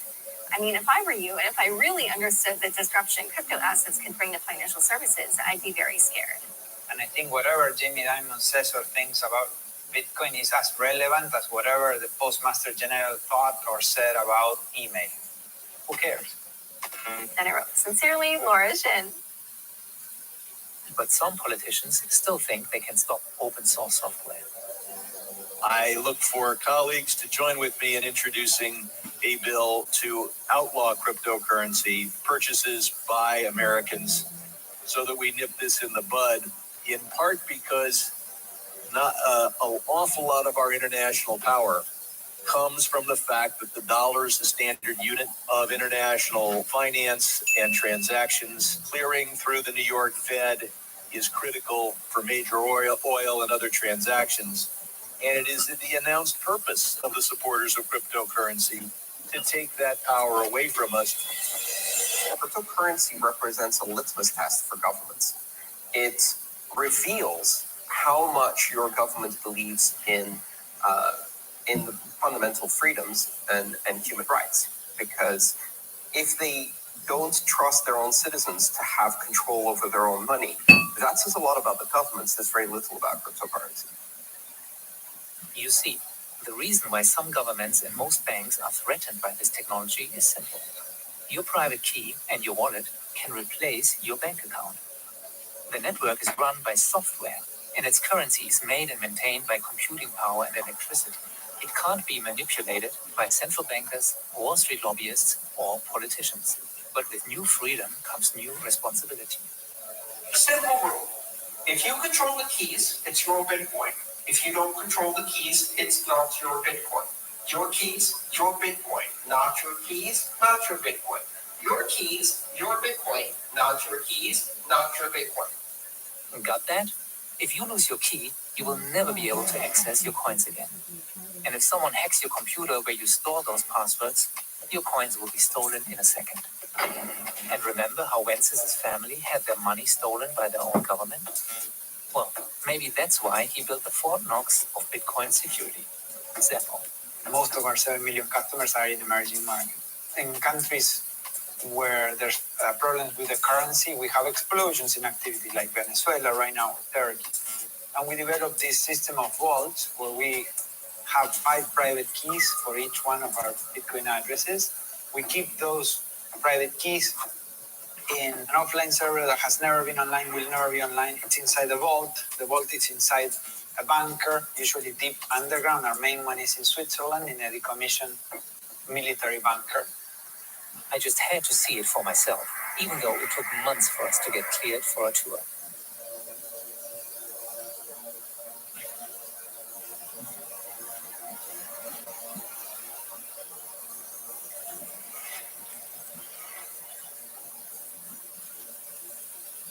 We were met by Christoph Oschwald, a former military commander who runs the place, and a representative from Zappel.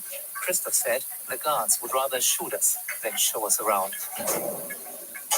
I hope he was kidding. They need to bring in the material to the other side of the personal lock. First up, one more check of our IDs, a pat down for weapons or any other monkey business, and gear inspection. Even the boss was searched. It took nearly an hour to get my team through security, but it was worth it. No other film crew has been allowed access. We are the largest custodian of Bitcoin in the world because a lot of the largest holders in the world use us for security. Rumor has it that 10% of all Bitcoins are stored here and in their 4 other secret locations. But unfortunately, I can't confirm any of those numbers. From the mountain, we are getting a lot of benefits, right? Earthquake proof, flooding proof, but on the other side, you're facing a lot of additional cost. Like maintaining 7 independent backup power supplies. The labyrinth of tunnels deep into the mountain is interrupted by nuclear-grade doors.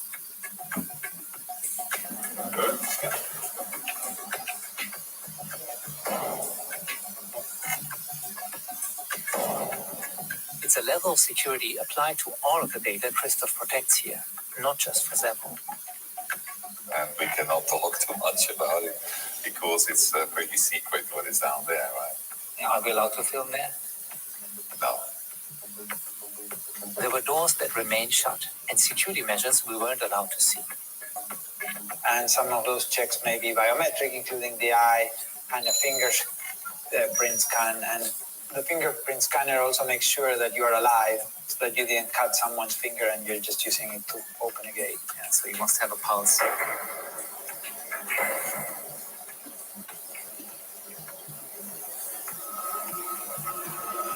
Don't touch the rest.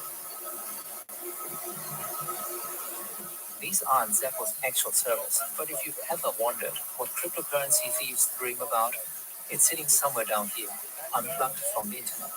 But there is absolutely no way, zero way, to attack the data which is on the cold storage side. But here's my question. Why do I need the cold offline servers to be inside a mountain? How can it be in my basement? While this server is in your basement, it still can be stolen, right? So this is like money.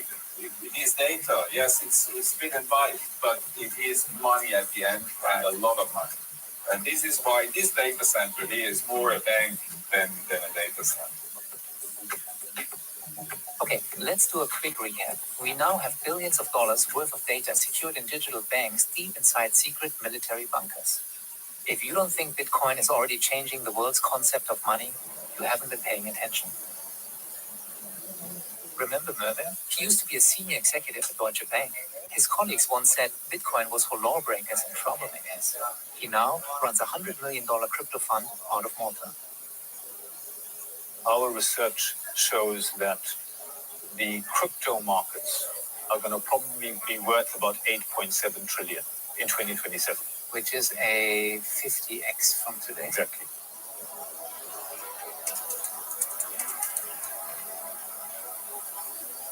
Most financial analysts say you better stick to your shares and bonds and dollars. Bitcoin is dangerous nonsense, far too risky as investment. To others, Bitcoin is an escape hatch that will take them away from risk, an insurance against a financial doomsday, a way out of the debt crisis, negative interest rates, trade wars, and economic downturn. They say it's an anti-fragile asset, uncorrelated to financial markets. So, who's right here? Well, every time I turn on the television, it gets even more confusing. The Bitcoin's worth about a little bit under $200 billion today. All the gold in the world is worth $8 trillion, and it could become the next gold. In terms of cryptocurrencies, Generally, I can say almost with certainty that they will come to a bad ending. But if Bitcoin is out there and gold is out there, it can be a participant in bringing down the dollar. I said it's the mother of all bubbles and is also the biggest bubble in human history. I think this is a currency that's really going to work eventually. Well, I think it is working, and there will be other currencies like it that may be even better. Bitcoin is successful only because of its potential for circumvention, lack of oversight. So it seems to me it ought to be outlawed. It doesn't serve any socially useful function. This film isn't investment advice, but it strikes me that most of these TV shows just want to stir controversy. They don't understand what's going on, but they know that filling airtime with a controversial topic will get them higher ratings. So how about the general public? In America, the younger generation already starts to trust this new asset class.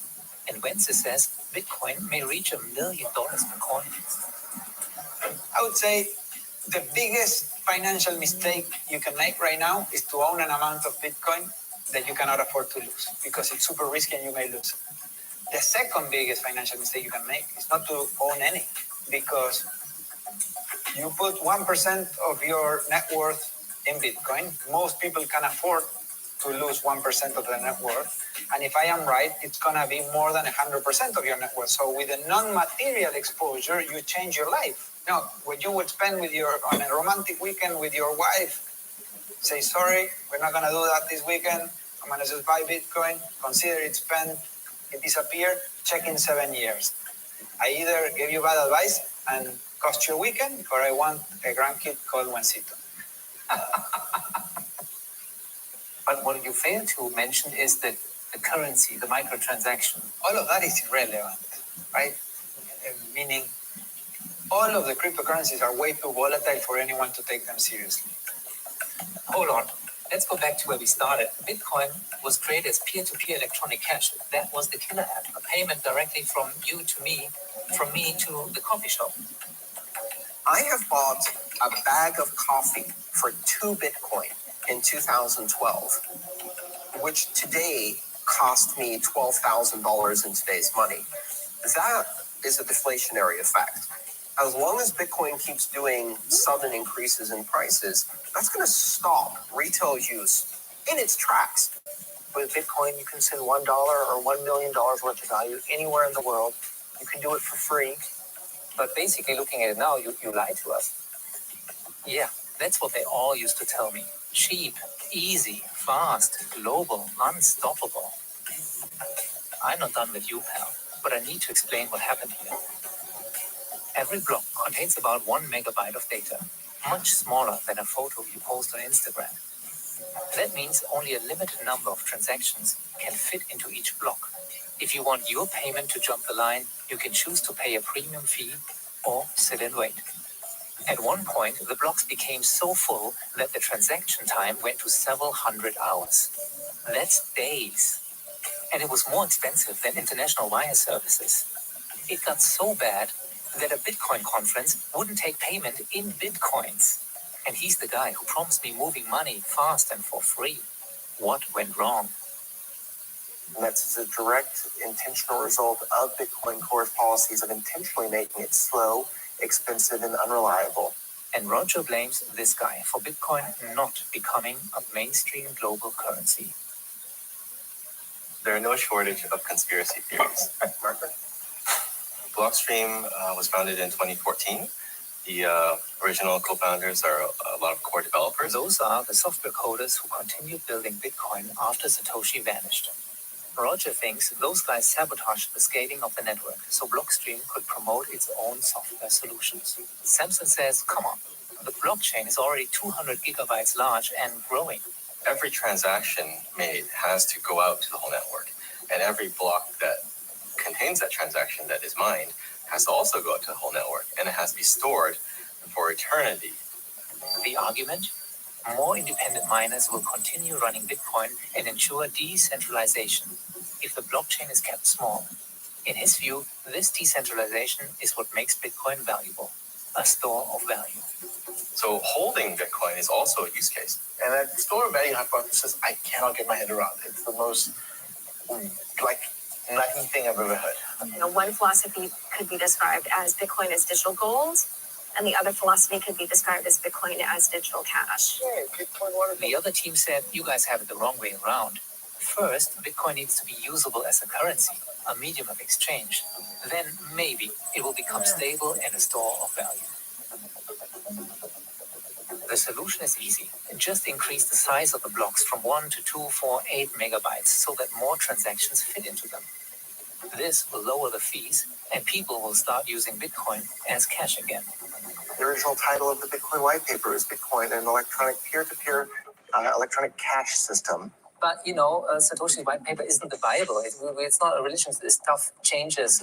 We evolve. We might find out new things. So why this fixation on that white paper, created 10 years ago? There isn't any fixation. It's not the version of Bitcoin that I got involved with, and it's not the version of Bitcoin that I want to support. So Roger joined forces with a controversial online gambling billionaire, Bitmain, a Chinese crypto mining company, and this guy. I'll do whatever the fuck I want with my money. Okay, anyway, They forced a software fork, which is a split into 2 separate blockchains. Every holder of Bitcoin now also owns the same amount of Bitcoin Cash. Roger had nothing to do with the creation of Bitcoin Cash. Roger didn't know about it until a few weeks before it actually happened. But still, Bitcoin Jesus had become Bitcoin Judas. Every revolution is followed by the counter-revolution, which is usually a purge of the original revolutionaries. People are very passionate about Bitcoin, and that's why they show a lot of emotion. When you're part of a tribe, you get very religious about your tribe, making the other tribe almost your enemy. It's very hard to debate Roger because a lot of what he's saying is just his opinions and his emotions. You cannot debate someone's emotions. And then they basically diverted the entire Bitcoin project into something that wasn't usable as peer-to-peer cash. When he gave his talk, I kind of knew that whole debate / panel, I kind of expected it. It was going to go off the rails, but I didn't expect killing babies. So that means more babies are dying in countries around the world because they have less economic freedom. More people are starving to death because they have less economic freedom. People are literally dying because of this. I'm not exaggerating. This is a life and death matter. And remember that list of promises the early Bitcoiners championed? Cheap, easy, fast, unstoppable. I forgot one. If you don't support free speech, you don't support Bitcoin. You're an enemy of Bitcoin. Censorship shall not be abided. In fact, I myself have tried posting just a direct quote from Satoshi Nakamoto, the creator of Bitcoin. I think Roger complains a lot about censorship on Reddit. But Reddit is just one of many platforms. Word for word quote from Satoshi without any additional commentary from myself at all, and I've had that post deleted. Even though I may not agree with a lot of things that Roger Ver is doing now, I do sympathize with him and his frustration with being censored. They're literally censoring the words of the creator of Bitcoin. Ultimately, it's just a forum that these guys set up to talk about Bitcoin, and they can do whatever they want with it, right? When I first started covering the space, everyone was united in their struggle against the establishment. Now, the industry has grown so much that there are competing parties, propaganda machines, conspiracy theories. It looks a lot like politics. The biggest fight within the Bitcoin ecosystem is over at the moment is who has the right to the name Bitcoin. But at the end of the day, I think the version of Bitcoin described in the Bitcoin white paper has the strongest claim to the name Bitcoin than anything else, and that's Bitcoin Cash. Roger owns Bitcoin.com, and he has every intention of bringing Bitcoin Cash to the masses. Even if it means that some people coming to his website think that they're buying Bitcoin, but they're getting Bitcoin Cash. I think it's fraudulent to say that and causing people to buy Bitcoin Cash when they actually want to buy Bitcoin. Nee, also das ganze B-Cash-Ding ist für mich schlicht und einfach ein Betrug. Wir haben hier Kunden, die versehentlich, weil sie dachten, sie kaufen Bitcoin, B-Cash gekauft haben. Die brechen hier zusammen, hysterisch, wenn ich ihnen erkläre, dass sie gefälschte Bitcoins gekauft haben. So Bitcoin Core fans say Roger's hijacking the brand name. And Bitcoin Cash supporters claim that Blockstream is hijacking Bitcoin's development. I mean, yeah, it is a conflict of interest because they're developing this open source protocol in a way where their company can benefit from it. Everything we're doing is open source, so it's not like there's some secrecy or anything. You can see all the code that's committed, and it does go through this vetting process. I mean, they have had influence. I mean, I wouldn't say it's not true, but I don't think they have enough influence to actually corrupt Bitcoin. We no longer have anyone maintaining the project just because we don't want that potential conflict of interest. But in a way, now they've won the battle anyways. So who won Bitcoin's first war? Well, both parties got their way. After the split, the market valued Bitcoins much higher, and Bitcoin Cash transaction fees were much lower. The benefit of the scaling debate or civil war was Bitcoin was battle tested. Like a lot of companies and a lot of powerful people tried very hard to try to change Bitcoin, and they failed. This thing that Satoshi Nakamoto launched is much more resilient than anyone even hoped.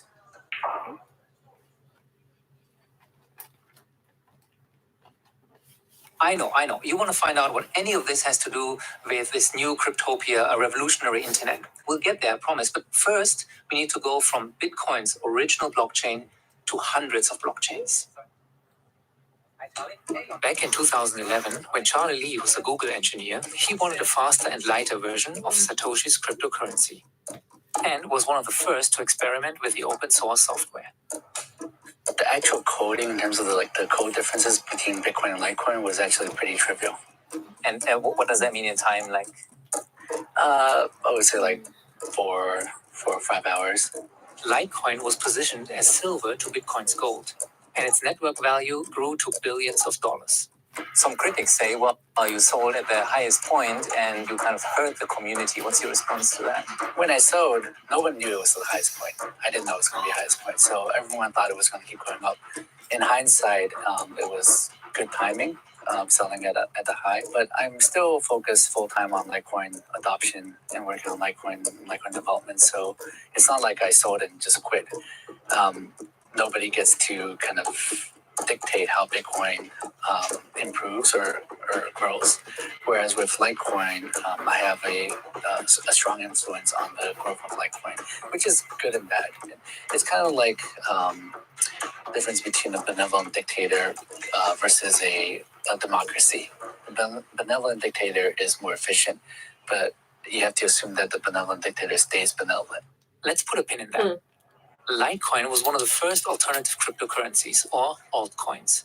Some of the early adopters, like Charlie, made fortunes. Soon, there were hundreds of coins made by cryptographers, copycats, and conmen. There's a coin for bloggers, a currency for online gamers, one with anonymity, and even one for banks. But can this invention unleash something even more powerful than digital currencies? Back in 2014, I met the kid who knew how to do it.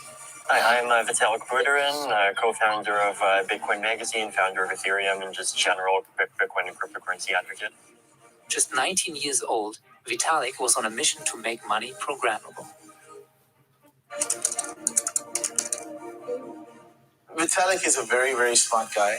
The thing about Vitalik is he was pushed away from Bitcoin because he had gone to Bitcoin core developers and tried to build Ethereum on top of Bitcoin, and they basically said, nope, not interested. So he built a separate blockchain called Ethereum, with its own currency called Ether. Comparison might be Bitcoin is like a spreadsheet and Ethereum is like a spreadsheet with macros. Using our analogy, Ethereum allows you to store cryptocurrency and computer code in the same secure box. Here's how a smart contract might work. Let's say I bet Charlie that a Litecoin will be worth $200 on January 1st of next year. We each put an Ether into a box along with a smart contract, a simple program that automatically checks the price of Litecoins on that future date. If I'm right, the money goes to me. If I'm wrong, it's sent to Charlie. A smart contract is neither smart nor a contract. It's a dumb program. And once you understand that all it is a dumb program, that clarifies a lot of stuff. And the word contract there is in the meaning of finance. Most financial arrangements are pretty simple and clear-cut. A bed with Charlie, your home loan, an insurance policy. Just two parties and some form of exchange of value based on a set of rules called a contract. The same is true for global financial markets. Think bonds, futures, derivatives, credit default swaps. They're all just contracts, and the world economy runs on them using middlemen who all charge high fees. Proponents say that if we used smart contracts, we could tell the bankers, lawyers, escrow agents, and Wall Street finance guys to take a hike. A soda machine is a smart contract machine, right? You stick in $1, you get a soda. It's very, very simple. The soda machine does take statistics, and it has to make sure that you can't scam it by stealing the soda. But Ethereum and the people that are trying to decentralize this will tell you that that transaction, that smart contract between you and the soda machine is so critical that it needs to be globally processed and saved on 100,000 decentralized computers because it is so sensitive. And in reality, 99% of all of these contracts, they don't need this kind of censorship resistance. In 2 years' time, and people will see this film, or in 4 years' time, I think it will be an interesting historic moment. So what we're doing is we're saying we have this Ethereum network. Inside the Ethereum network, there's this asset called Ether, and we're actually going to be selling Ether. We're going to be selling Ether at a rate of 1,000 to 2,000 Ether for one Bitcoin, and that's how we're going to raise all the money. It worked. Vitalik figured out a way to fund the Ethereum project, and it made his investors very rich. This new model for fundraising soon had a name, an initial coin offering, or ICO. IPOs and ICOs sound similar, but they're nothing similar. The only thing similar about them is they both help you raise money. IPOs you don't do until you have a company, until you have revenue, until you have users, until you actually prove to the public investors that this is a valuable company that's worth investing and it's worth buying their stock. ICOs, it's pre-product, you have maybe a couple people on the team, it's just a white paper. And so people are just buying into faith that this is something that will exist. And this is the guy who opened the floodgates. He created a standard called ERC20, enabling you or me or anyone to create an ICO. So on the one hand, you have these smart contracts, these little programs that can talk to each other, but you have to define how do they talk to each other. And because everybody now agrees to that same standard, smart contracts can interact within the entire Ethereum network, and the ERC20 standard allowed the creation of tokens. The goal here is like my problem network and the ERC Fuck's sake. using this token standard.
This innovation has enabled a lot of criminals and scammers.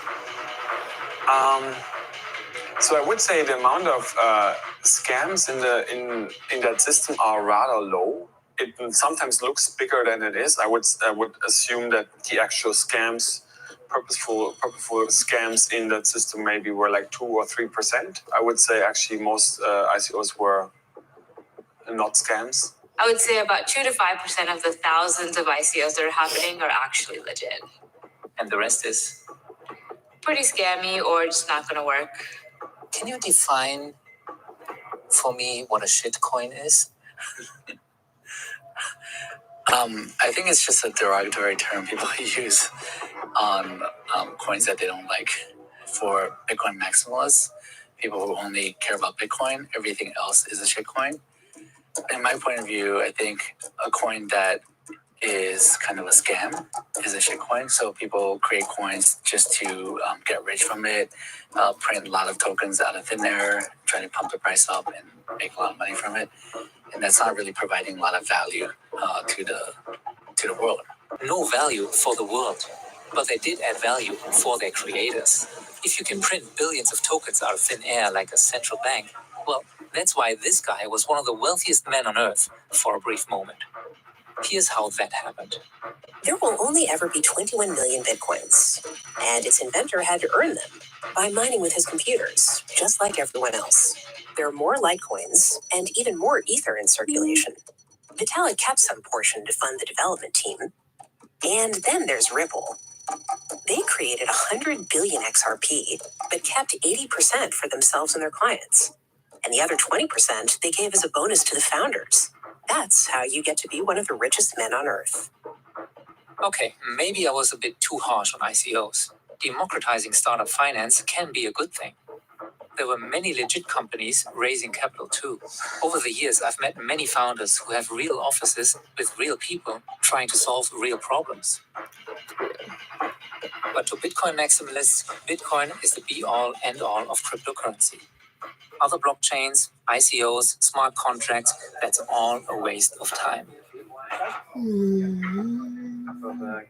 There is no such thing as blockchain. Revolutionize the healthcare industry and the automotive production. Of course there is. Huh? Of course there is. What you're saying is a maximalist point of view. You are speaking about from a perspective of a cult or a sect. My problem is that you are hijacking a movement of a technology that is far greater and has far more potential than just these individuals. There's all of these different things that you could use blockchain for, right? And so people they're almost like different ecosystems. And then what you see is almost like an evolutionary process, right? Where blockchains fork and they have the same ancestries, but they adapt to different environments. And we see this like ever increasing level of diversity in number of blockchains. So I think the idea that there's like one blockchain, going to be one blockchain, and it's going to be fit for everything, it is almost like disregarding the nature of evolution. Meanwhile, the big corporations have been studying cryptocurrency, and they think that Bitcoin's underlying database is where the magic is. The motto in the boardrooms? Blockchain, not Bitcoin. Back in Germany, my friend Oliver keeps tabs on the men in suits. He used to be one of them.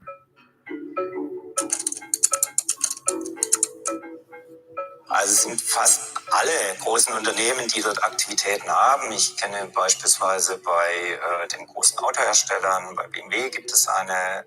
BMW is looking at using the blockchain for their future fleet of electric cars to interact with public transport. Lufthansa wants to see if the blockchain can better track parts and maintenance. And Deutsche Telekom is using smart contract to negotiate tariffs for roaming costs with other telecoms.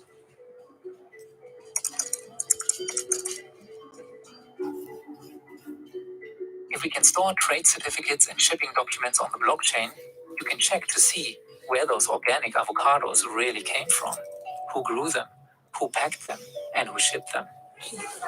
Besides, the Internet of Things needs a ledger of all those things. Well, that's the idea behind private centralized blockchains, maintained and controlled by corporations. A famous example, the Walmart supply chain trial, which they're working with IBM. That's completely centralized. They use a blockchain-derived product, Hyperledger, but all the nodes reside on the IBM cloud, and they're all administered by Walmart, and their suppliers use it because Walmart told them to. It's a centralized database system. They marked it blockchain. So that means, one, they wouldn't have got a New York Times headline if they'd just said database. You might wonder, what's the point of a blockchain if it's controlled by a company? Well, I compare it to the open internet versus company-owned intranets. They both exist. Meanwhile, Facebook announced a cryptocurrency for their 2 billion users. Such a system might be more efficient than a public blockchain, but there's a downside. Some governments banned it within weeks. Right now, the way it's pieces of paper that's being shifted around, that doesn't make any sense. That infrastructure needs to be replaced. Why occupy Wall Street when we can build a new one on the blockchain instead? In the future of decentralized finance, stock certificates, corporate bonds, insurance policies, property deeds, mortgages, all can be turned into crypto tokens and made tradable 24/7.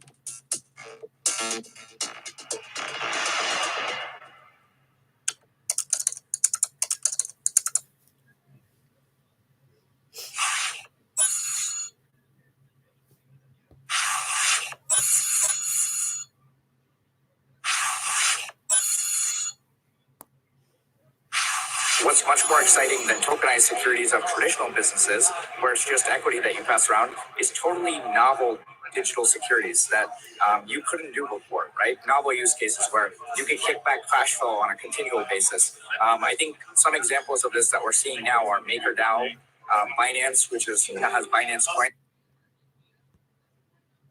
What we see on the political side.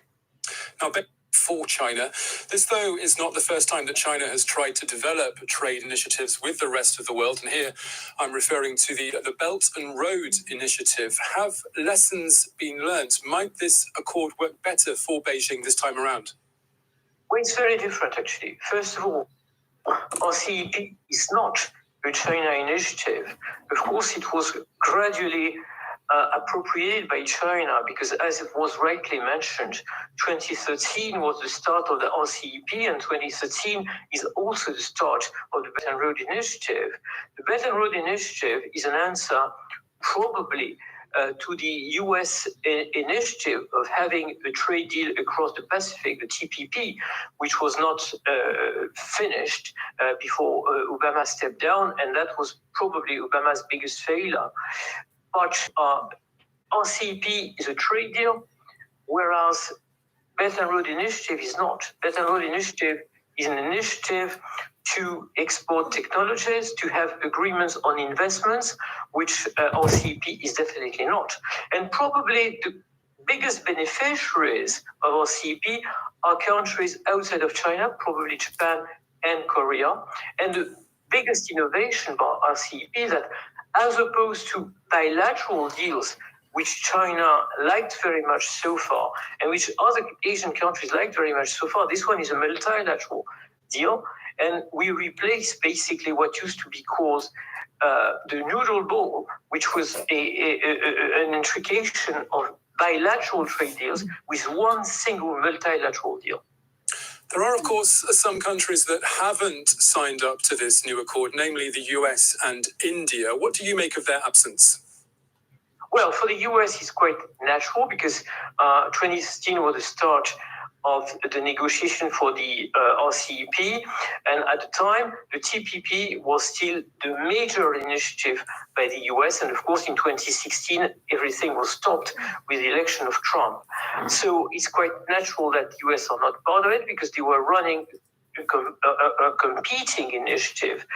Now for India arbitraged between the ups and downs, the plus and minuses of the RCEP, and the bottom line apparently for the Indian leaders, differently from the political issues, purely on the trade issues, was a negative, because India is not yet competitive enough to be part of a deal where competition will be quite harsh between the countries, and when there will be winners, but there will be also losers.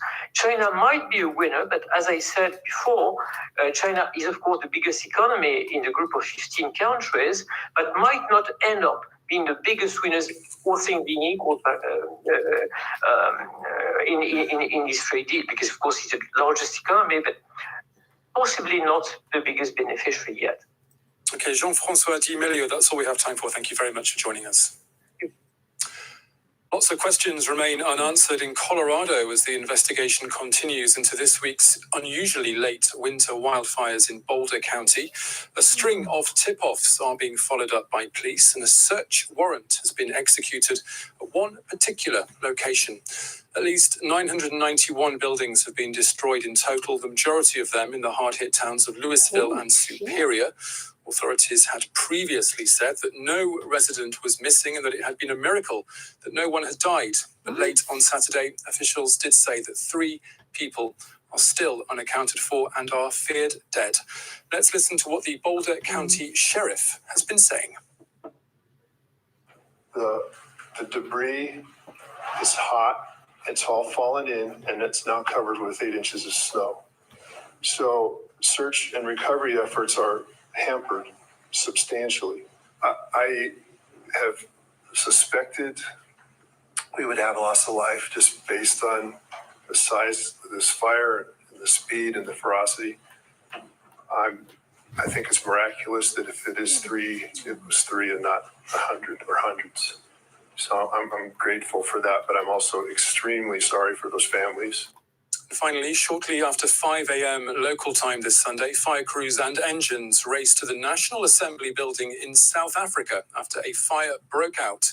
Officials from the mayor's office in Cape Town say the blaze started in the Parliament's office space on the 3rd floor and spread towards a gym, with the roof also engulfed in flames.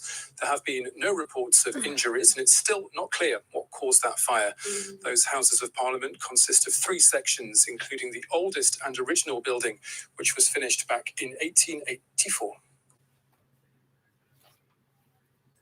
And that's all from me, but do stay tuned to France 24.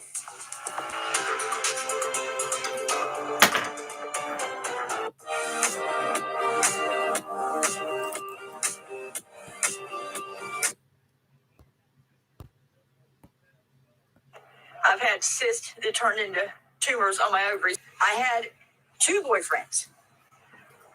2. Try 10. One died. The boy turned 44 of lung cancer and brain cancer and throat cancer. He suffocated to death. And then I had somebody else I was close to, and he would have been 52 when he died. He died of throat cancer. So you don't have to necessarily work at the mines. You have to live around them, or drink the water, or deal with the soil. They generate hazardous waste, radioactive waste, but everything they dump goes into the ground and migrates, has to go somewhere, and it migrates to, for example, Lake Okeechobee, it goes to the Atlantic Ocean, and it goes to the Gulf of Mexico. Now, the red tide, the Carenia brevis, that's the one that's out in the ocean, needs oxygen, carbon dioxide, and phosphorus. Guess where the phosphorus comes in? It's flowing through these cracks in the ground, like this, and it upwells. Now, these cracks are like a bunch of roads and highways under the ground. You have fractures that are horizontal, vertical, and at angles. That's how it was produced. So the water goes this and says, I think I'll go down here. And it goes over here. But ultimately, it got to the ocean. Colorado became kind of a test bed for medical and then later recreational marijuana. And it started with something so innocent as wanting to socialize. Everybody does it, so why can't I? And then it just keeps going and going and going. I'm just going to do it once. Yeah, and then it's, I'm just going to try this once and then never do it again. Because they want lifelong customers. So. Come on in, I'll have you right on inside, okay? And you surround yourself with people who are encouraging you to do it and not to stop. It felt like my life was over. Jumped off of the balcony and died.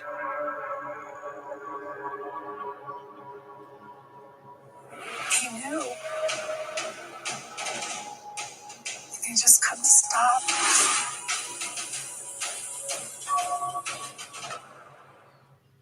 Welcome to Max Kaiser's Financial Survival Guide. Looking forward to your pension account? Yikes! This is what happens to pensions in Britain. Don't let this happen to you. Watch Kaiser report.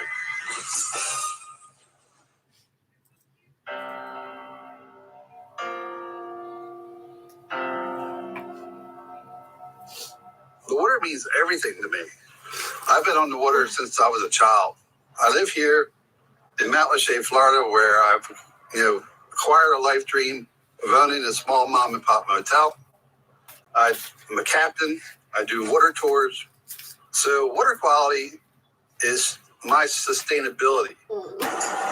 So in 2018, our ground zero for red tide devastation, millions of tons of dead fish, sea life, dolphins, manatees washing up on our beaches all summer long, devastating our environment and our economy. As those phosphorus products make their way into the waterway and feed the cyanobacteria and feed the red tide, it leads to an ecological disaster of millions of tons of fish kills this year, over 200 manatees, over 125 dolphins, over 400 sea turtles, and tons of miscellaneous fish that were killed this year.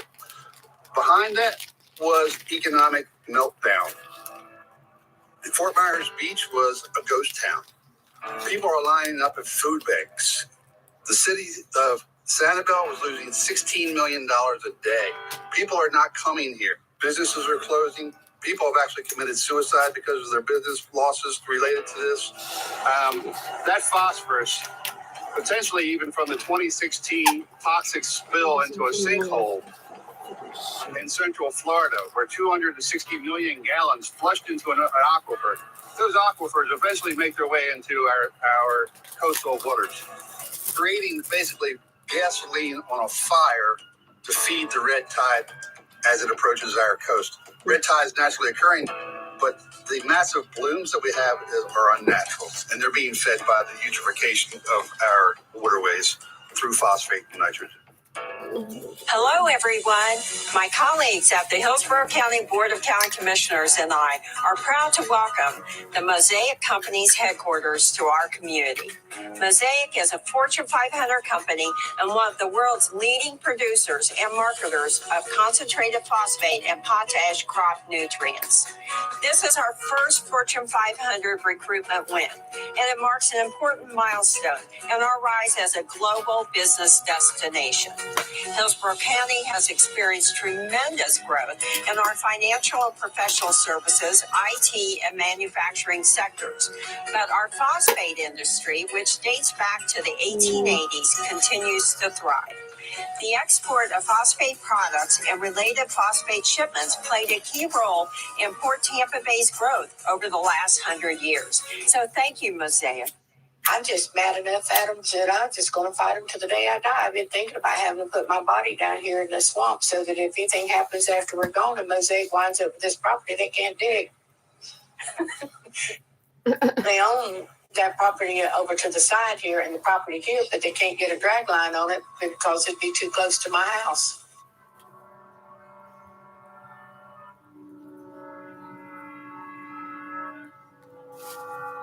So if they really want your property, huh? Because that would open up a bunch more money. They say they don't.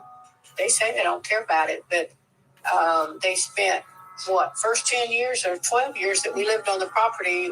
One of their buyers hounded us trying to get us to sell, but we loved it. This was our home, and really we didn't understand what was going to happen.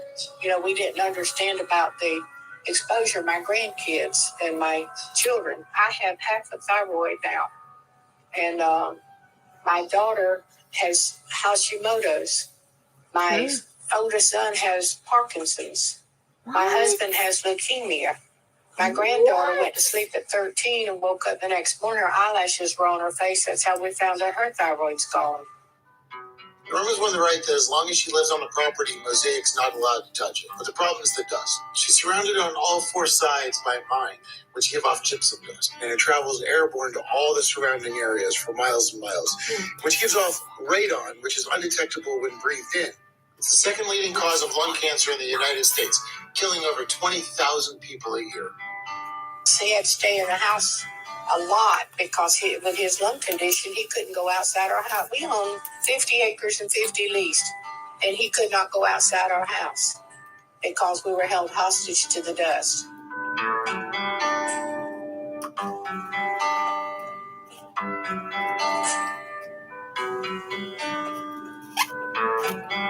Jesus Christ.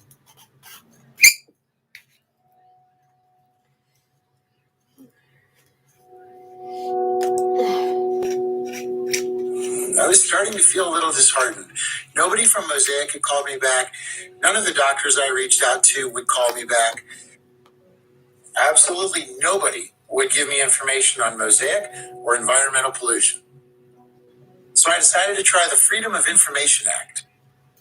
I had heard Mosaic also sells their uranium and found that their subsidiary, CF Industries, does have a defense contract. So under the Freedom of Information Act, I made 3 requests. One to the Environmental Protection Agency, one to the Department of Defense, and one to the Nuclear Regulatory Commission to see where the uranium was going and where it was being tracked and sold.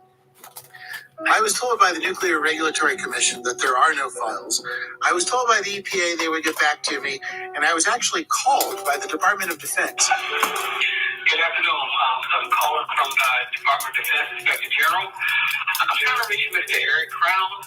I'm calling regarding a FOIA request you submitted on the website. I have a few additional questions. If you can give me a call back at my number, 703-699-7576. I appreciate it. Thank you. I called them back and they wanted to know why I was interested in Mosaic and what I wanted to know about Mosaic. They told me to stop that line of questioning and that they were going to delete my request from the database. And I needed to get information on them and nobody would talk, so I decided to go ask them myself. So I stopped by the office. It seems to be closed at the moment. Everybody may not be here yet, so we're going to head up.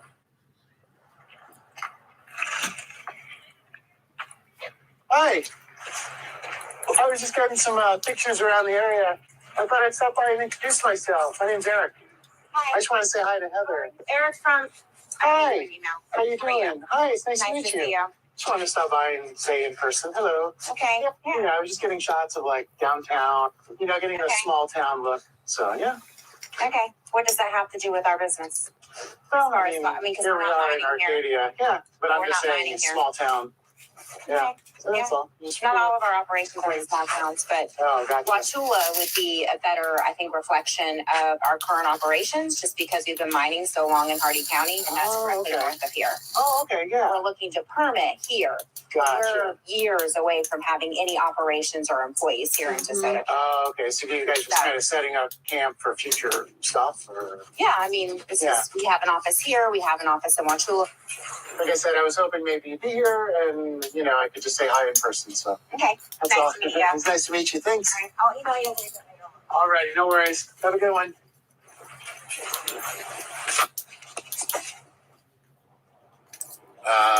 Yeah, that felt a touch confrontational. She was not happy. At first. She wanted to know what I was doing there. So I was at that building for under 2 minutes. And she showed up immediately to question me. What was happening? Why am I there? They don't have mining here. Why would I be getting shots of Arcadia?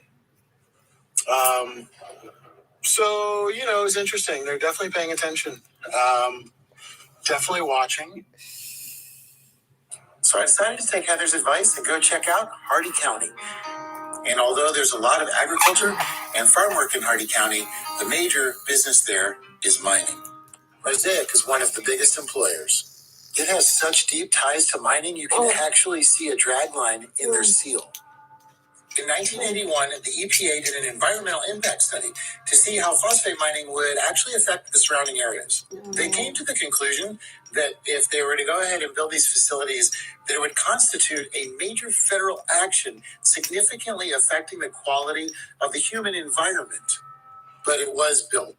And according to the Hardy County Health Department, the leading cause of death here is cancer.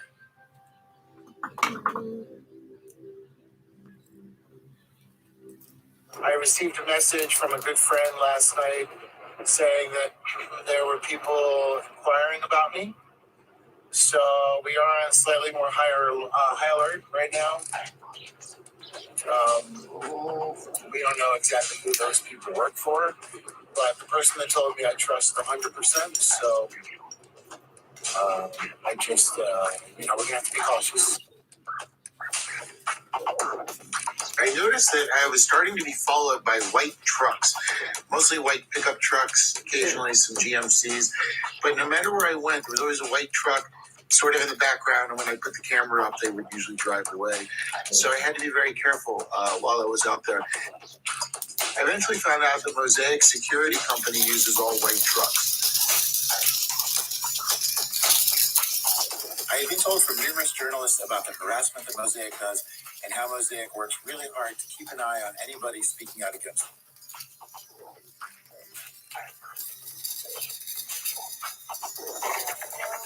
Sam?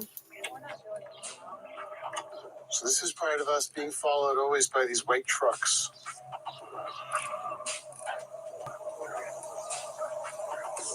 Mm-hmm. The most interesting thing would be is if he stopped to visit us.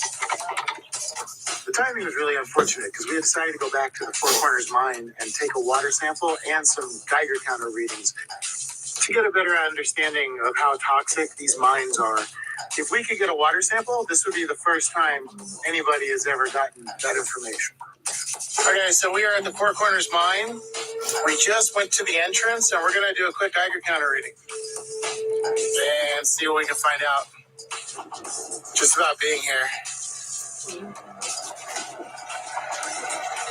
See, the berm over there is actually man-made. It's where they put all their, yeah.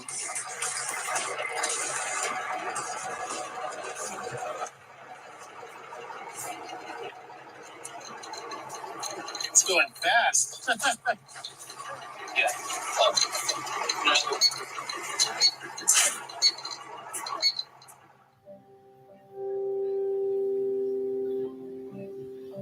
With Mosaic being self-regulated, nobody really knows how much radon and other things they're dumping into the water. And getting a water sample from inside the mine is the only way to truly find out. Normally, these areas are off limits. And today our opportunity had arrived, so we decided to go in and take a look.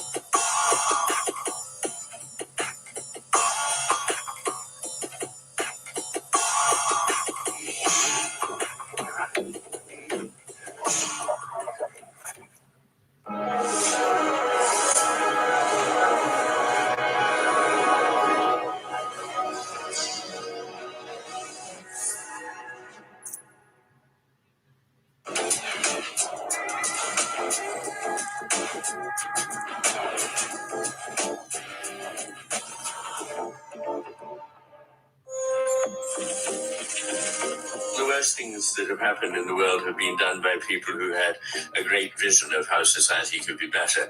But that great vision is typical of a left hemisphere representation. It's not real. It doesn't take into account any of the complexity of reality, the subtlety of how various and complex people are. It puts them into categories, says this lot is bad, we'll get rid of them, and change is an organic process. Change is an evolution, and the opposition is not between stasis and everything must stay the same and everything must be radically changed. Radical change is not the way. That kills.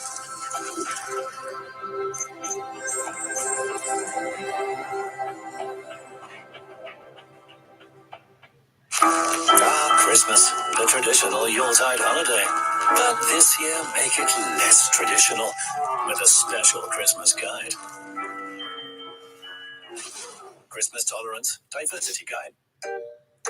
We all know that Christmas is a family holiday. So make sure all your parents are properly numbered.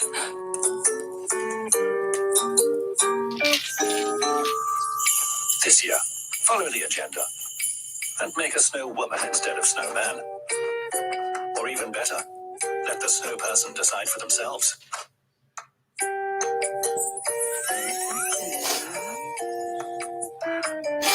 Now, gifts. No dolls or teddy bears. Prepare your children for the brave new world. Remember, diversity is not a toy. This is no longer an appropriate costume. This is appropriation. Zoological appropriation. offensive to the deer community.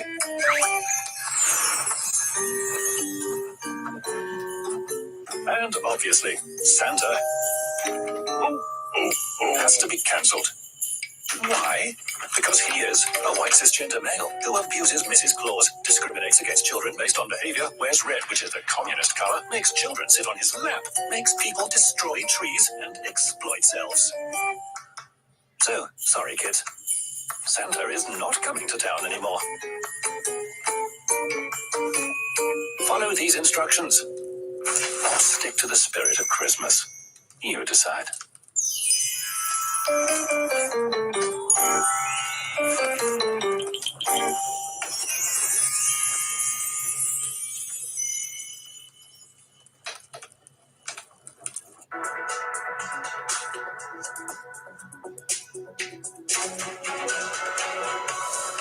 The week's top stories from RT. Germany shuts down half its nuclear plants, while Belgium commits to fully denuclearize within 3 years. The shift to eco-friendly power ramps up. Meantime, across Europe, soaring energy bills are stretching household budgets to the max, with worse predicted to come. Consumers tell us there's not much more they can take. The price has skyrocketed, but the government is not helping Europe or anyone. I don't know what we will do if it continues to go up. We will have to make a fire in the middle of the room. And civilian deaths and destroyed homes. An Afghan whistleblower lifts the lid on America's drone program. The former operator, currently in hiding from the Taliban, talks to RT's Unheard Voices series. Throughout our operations, we were not told about any civilian deaths. Nobody told us that we had hit the wrong target. I'm in hiding, alone, underground. I live in fear. Speaking honestly, I am fed up with my life.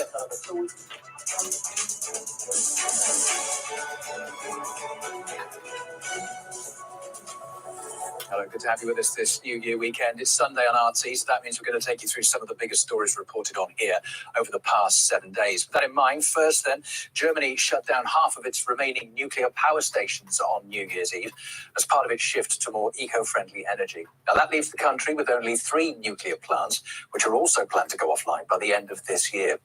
But the decision's been met with major criticism, as a significant portion of German electricity comes from nuclear sources. The country will now have to dramatically ramp up production from sustainable sources and, in the meantime, also increase its reliance on coal.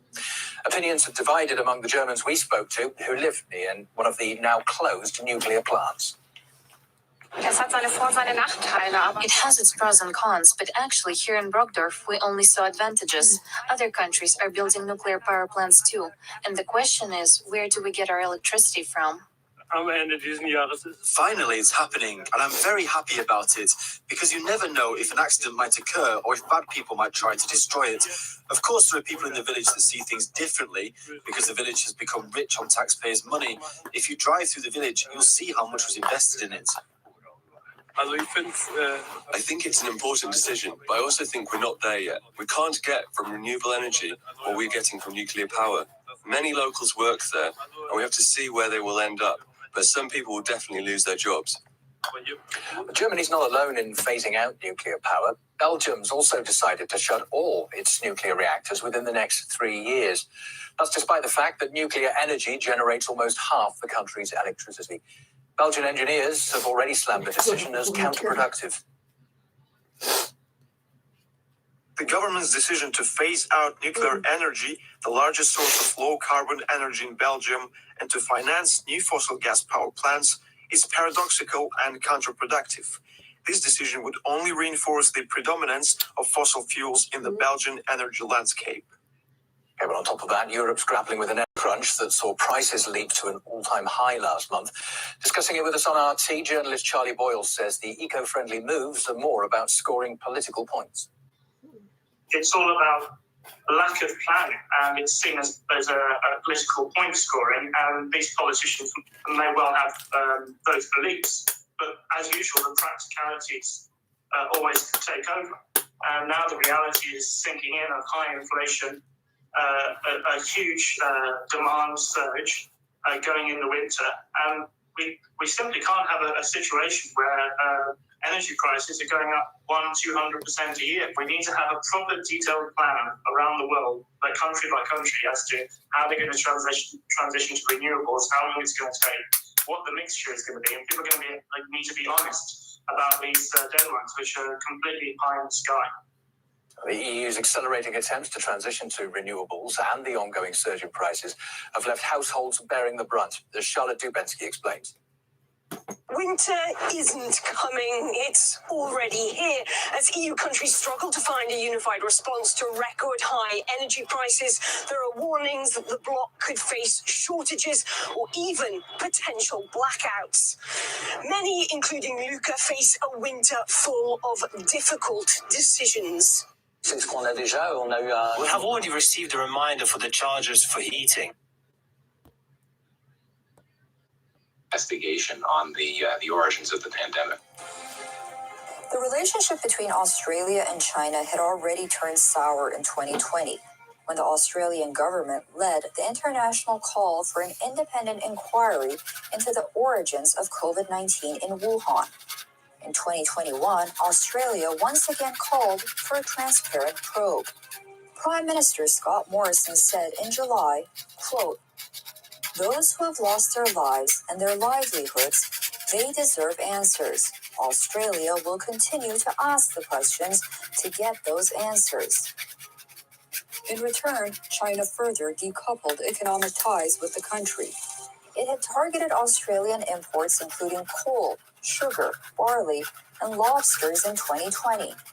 Beijing thought that it could punish Canberra for its defiance with economic pain, but experts say that the move has backfired.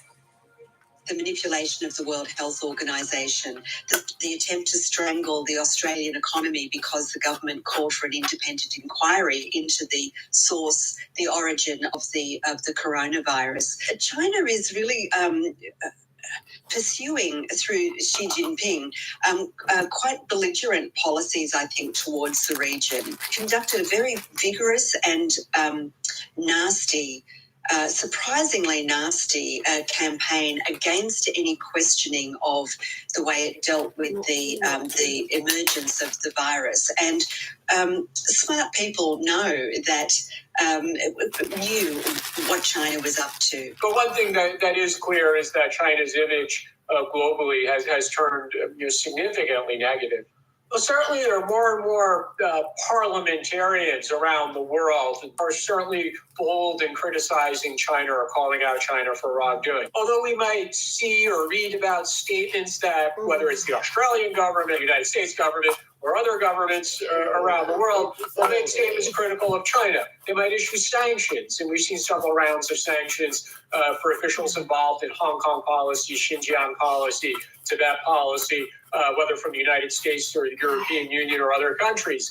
But then we still see that these governments will meet with Chinese officials. We still see Chinese officials traveling around the world. Now, Xi Jinping hasn't left China in about 2 years, which is starting to attract more and more attention and commentary from outside of China. But we continue to see Chinese officials traveling to Europe, to the Middle East, Africa, South America. So we're not quite there yet where we're seeing global governments go all out or 100% in isolating China. Refusing to be bullied in April, Australia canceled 2 major Belt and Road Initiative deals with China. It's not the only country boycotting Xi's ambitious 70-nation infrastructure initiative. Beijing's building spree has also run into trouble.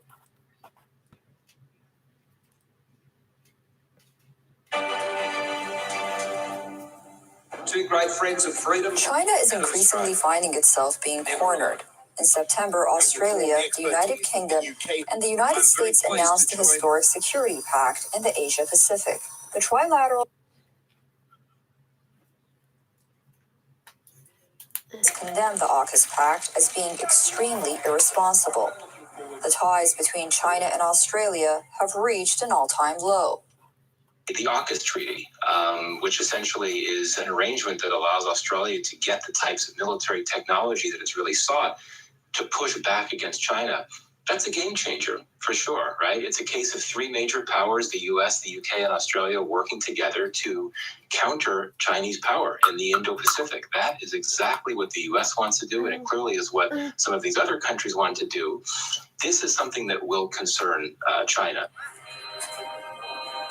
Just after the AUKUS deal was signed, the world witnessed the first ever in-person Quad summit. The Quadrilateral Security Dialogue is a group of 4 countries, the United States, Australia, India, and Japan. Officially, the Quad was conceived to safeguard interests in the Indo-Pacific region. However, analysts say it was formed to counter China's military and economic aggression in recent decades.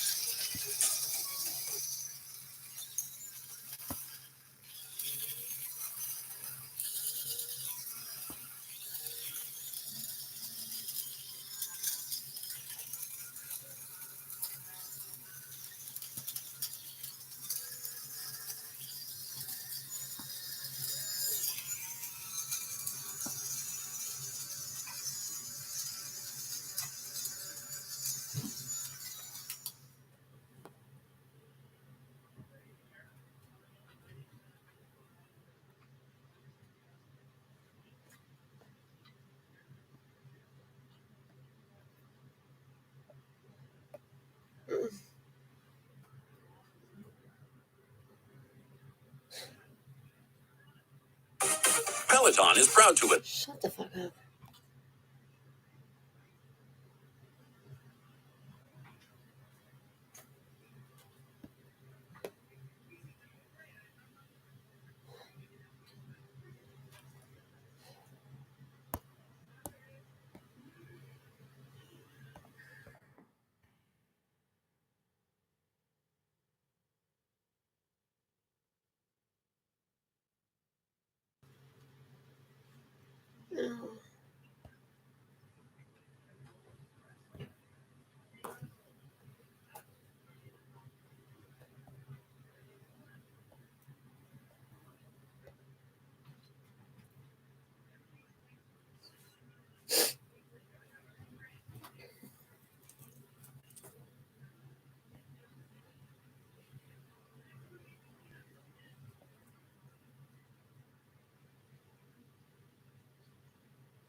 Oh my god.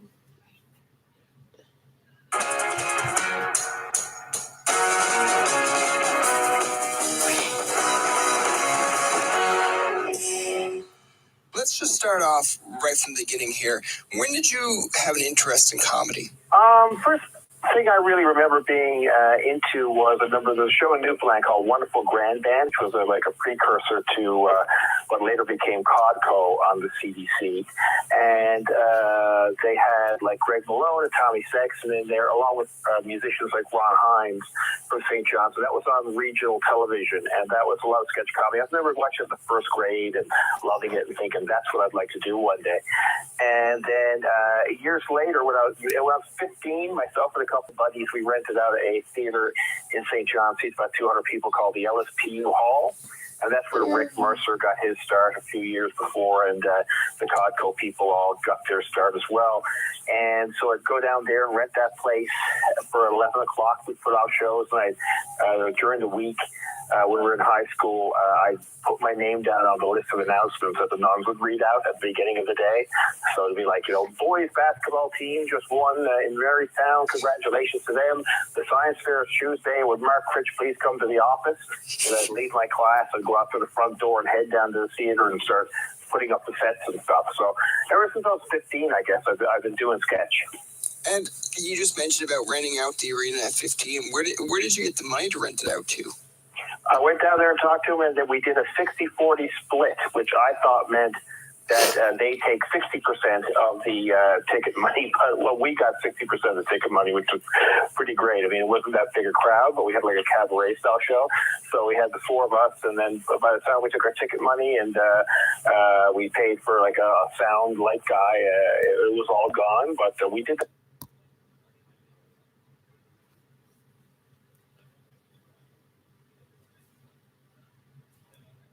Hi,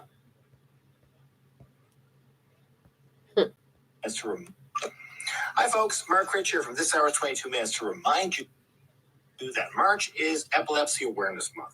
This March 26th. Make sure you wear some purple and share it on social media to show your purple in support of people with epilepsy. Epilepsy can affect people from all kinds of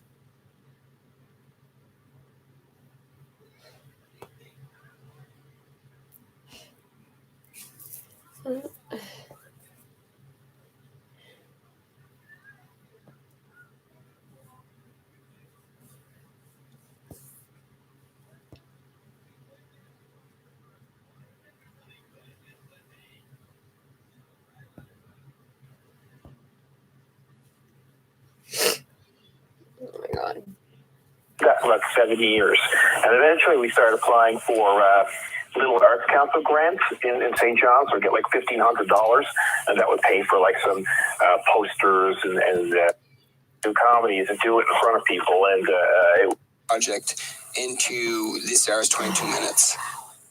Well, from there I did a lot of kind of what you call straight acting, kind of dramatic plays, Canadian movies, Shakespeare and stuff like that for years. And I'd also do some stand-up and host different things for regional CBC, and I wrote a column. I did basically a million different things to keep the wolf away from the door and be able to be a working artist. And then when I was 28, I did lots of comedy all over the place, just the last in the Halifax Comedy Fest. And I was doing a show called Rising Tide Review in St. John's, where we toured the province, and worked at a program with Rising Tide Theatre where we retrained people who'd lost their jobs in the fisheries moratorium and worked in crab plants and fishermen, and retrained them as actors to work in a community called Trinity, where I still live part of the time today. And then when I was 28, I got the call to go to 22 Minutes as a writer. I went up there for a while. It was after Rick Mercer left. They hired Colin Mockery, but before they hired Colin Mockery, they auditioned myself, Shama Jumder, and Gavin Crawford to fill Rick's shoes. And none of us got it. They went to Colin, but then they brought me on as a writer. And then towards the end of that year, I did my first road piece for the show to fill in for someone who couldn't do one, and they liked that a lot. And then one day when Colin Mockery got stuck in Las Vegas, his flight was stuck. It didn't take off, so they said, "Hey, Mark, you're on the desk this week." And so I put on a suit and kind of been there ever since. And how was it like getting that call? It was kind of, I performed a lot, before, and I filled in on the show, kind of background roles before, and I'd already done a road piece. So it's quite comfortable. So I think people were impressed that I didn't get nervous or anything. I mean, like, I'd been doing sketch comedy since I was 15, so I wasn't nervous, and I was quite used to the 22 Minutes environment by then. So it went really well. I just figured, okay, well, I'll go out there. I didn't feel like I was auditioning to be on the show or anything like that. I kind of felt like, okay, they're short a person and they have this need 4 people for these skits, so I'll just fill in. But it went really well, and from there, it's kind of the thing, like, you just didn't realize it was happening around you that way, like you were getting a new job. It just happened so subtly and slowly and felt natural that it wasn't overwhelming in any way. It's like you're a third line center in hockey, and they move you up to the second line. You're already in the system. Totally. You're already in the system, so you're just kind of getting bumped up. Have you ever mentioned that to Colin Mockery, though? Oh, well, he came back the next week, And at the end of that season, we were having a chat in his dressing room, and he said, "Yeah, I don't think I'm coming back next year. You'll get a job. You'll be taking this over." And I said, "Oh, I don't know about that, Colin." And then what happened was Shama Jumder came along, and Gavin came along, and we all were kind of, there was a year where they were all kind of trying us all out and filling it. We'd all be back and forth. Like, I'd be on one week, Gavin would be on another week, Sean would be on another week. But I was always a consistent that I was writing there all the time, Yeah. So and I would do a lot of the road pieces. I would still go off in that time period, go off and go, interview some politician or something. So it was always like a part of it. Now, the one thing I kind of want to mention too, and not to kind of like maybe pick at bones or anything here, but Colin came from Whose Line Is It Anyway? And then you had Sean, who I believe worked with YTV for a bit. Did you ever feel this kind of like competitiveness that, these guys, people know who these people are, and I've got to kind of create my own identity here? Not really. No, I always felt like my secret weapon was I wrote for myself. I'd written for the show, or even then when we pass in our scripts every week, like even when I was on the show and other people were on it, I would always write material for the other people on the show as well, plus stuff for myself. So I felt quite, confident in that I was finding my own voice. And when it comes to comedy and stuff like that, and a show like that, where it's so reactive to what's happening around you, kind of what you did before doesn't really matter, like if somebody was on a show in the States and they're doing something, or somebody is unknown and they're doing something, it doesn't really matter to the person watching once they're actually watching the show, because it's like, was that funny or not? And it was a great place, and it was competitive in a way for some people because they were, trying to get on the show. But I always felt like it was more about just doing the work. Like I said, I used to write for the people I was competing against, so I didn't really feel like I had to knock anybody out or anything, It felt like they were all on it at the same kind of a level. Yeah, it's kind of like I read David Spade used to do the same thing. He used to be a writer on SNL, and he used to write for the cast, but he also used to write pieces to try to get himself on the show. And in this case, I'm not saying that you tried to write yourself on the show. Obviously, you wrote for yourself just in case something came up. But do you remember your first sketch on the show? Yeah, well, the first time I was was a thing that I had written. The very first appearance was a thing we had done it was during the Iraq War, and we were doing what was the 22 minutes version of what would the Iraqi version of 22 minutes be?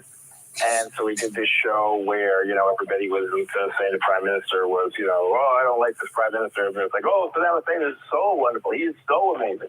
And then we used to do a thing on the show called, or 22 minutes, Rick used to do a thing on the show called Talking to Americans, where you go down the States and kind of goon American people by saying oh, Canada's thinking of getting rid of its giant national igloo. What do you think? You give them false information just to kind of tease them along, yeah.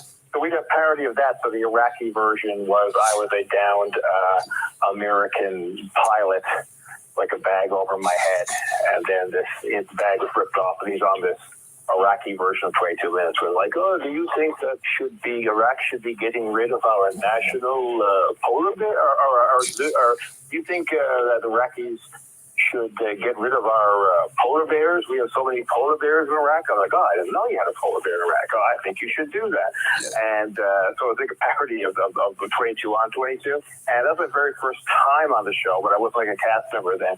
And then the first sketch was about, I think it was about hockey parents or something, but around that time that I was in. But I remember that the first time I started writing for 22 minutes, I showed up.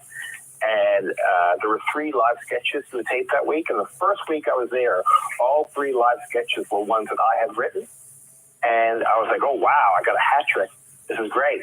And people were like, oh, wow, that's never done before. Nobody's ever done that before. And they came in writing. I was like, oh, wow, this is fantastic. Well, I'm lucky.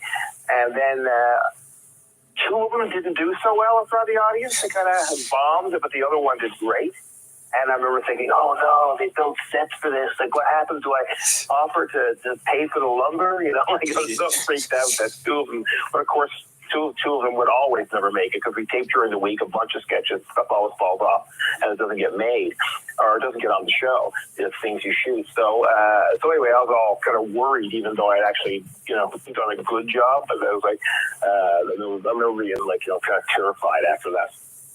And of course, the one that I remember you from over the summer, I've watched a lot of the 22 minutes, but the one that I kind of keep coming back to, I know you do the Donald Trump impression. I like the PEI News Watch. Oh, PEI Eyewitness News, yeah. That was a thing that came out of, I used to do a thing in my stand-up actually about being from a small town and being from St. John's, and our news was always so small town, And then the American affiliate that we got, American TV from was the Detroit News. So on the Detroit News, this truck exploded and 7 people are on fire and the man's got a machine gun. And hours, just flip over the hours of the, just sounds like this was the weather, and there's a cat's been lost on Fleming Street. And so I do a bit about that. And then I thought, well, this will make a good sketch. And but I didn't want to do it as Newfoundland because we do so much Newfoundland stuff on the show. I thought, well, if I do another, another more Newfoundland humor, I thought, well, the PEI. We don't do stuff about PEI, so I'll make it PEI. And then the writer on the show, Mike Allison, who looked at PEI a lot. And so I got him together. We wrote together because he knew a lot of references. And then we've done a bunch of those. Those are always really fun.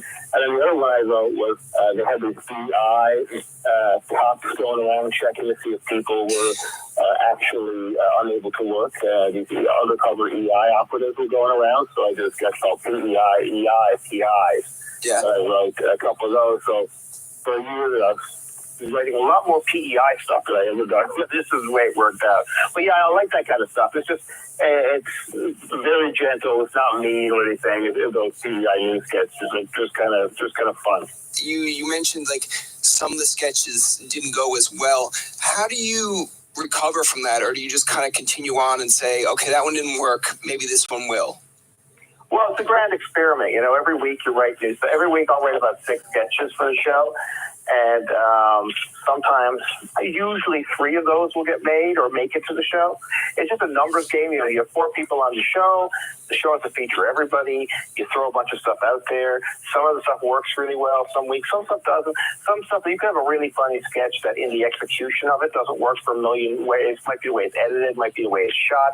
Might be the performance wasn't that good. Might be it wasn't as funny as you thought. Or you could have something that you don't really think is going to be funny at all, and then in the delivery of it, you might hit a character that's really funny, or it just might be, when it's edited, they're able to add a little something to it. So you never really know, but that's the nature of a weekly show like that, where we tape Monday night, Tuesday night, we have to write, so it's like there's no time to be precious about stuff. You have to throw stuff at a wall, what sticks, and you can't be thinking, oh, I really like that sketch, I wish that had gotten in, because, there's no time for that. You just have to keep moving forward. Now, I'm going to tell you one of my favorite sketches, and then you can tell me what one you really enjoyed. The one that I really liked was when you were making fun of Justin Bieber's Sorry with the Tim Hortons. Oh, yeah. How fun was that to do? That was great. Well, it was neat. It was fun because I wrote that one, and I don't know why, it just hit me. That song came on, thinking, oh, Bieber, oh, well, sorry, the Canadian thing. Okay, great. So we were taping it and I recorded it, and we record the track, myself and Susan, beforehand, and then we kind of lip sync to it or make the video. And we had all these, it's like a Tim Hortons setup. So I thought, hey, why don't we throw all the donuts on the floor and I'll lie on them, and you guys get an exact overhead shot. So that's something I kind of found in a moment that really worked, It kind of added a lot to it. And it was just like a funny beat. He lying on these donuts, kind of licking them and then them falling on me, kind of American Beauty style. So that was kind of neat. And what I always liked doing was there was one called The Codfather when Danny Williams stepped down as Premier of Newfoundland. We had him on, and I had interviewed on the show many, many times. And then he was stepping down, and so we did a bit where I got Gordon Pinsett in, and we did a sketch like I had to take Danny off to meet Gordon Pinsett so he could ask the Codfather, the Supreme Newfoundlanders, ask him if he was allowed to step down as Premier. Yeah. And I like that one because the story happened on Thursday. Friday, I happened to be going to Newfoundland, and I was going to do something with Gordon Pinsett there. And I called Gordon up and said, do you have a tuxedo? Bring it. And then I called the hotel and got a book at the top floor where we could shoot. And I called up Hawko, who was just starting to do Republic of Doyle, and got him and McGinley to come along. And I wrote that sketch on a napkin on the plane on the way there. Wow. Right off the beats. And then I typed it up, printed it off, and we shot it the next day. And so it was completely unplanned. It came together, and it was just, I just loved the way they had all the people in one room. It was very memorable, and it just came together. So I love those things that just happen without very little planning. Part of it that I still find interesting is, okay, so-and-so is going to be in town, or I'm in Ottawa, I know somebody's here, I had to go interview them. On the way there, you're thinking about what you're going to do. There's no real time to prepare too much because you can be over-prepared. Or the thing about doing some of this stuff is sometimes you get a thing in your head, an idea in your head of what you want to do and what you want to accomplish. But a lot of comedy is about being in the moment. So you have to be able to flush that out of your mind and just be in the moment and react to stuff. And that's always the best stuff, the stuff that just happens. the best sketches I've ever written are all the ones where I just start and I can't get it down fast enough. It just comes out. Whatever length of time it takes to type those words on the paper and then print, and those are the ones that are always the best. And when we were standing around thinking about it too much or trying to come up with something witty to say, so those are all the things that take force to me. So taking a moment is so important. I think that one, I remember that sketch, and I really liked that one as well because it seemed like everyone was playing to their strength, but to their character as well. Like no one seemed... Yeah.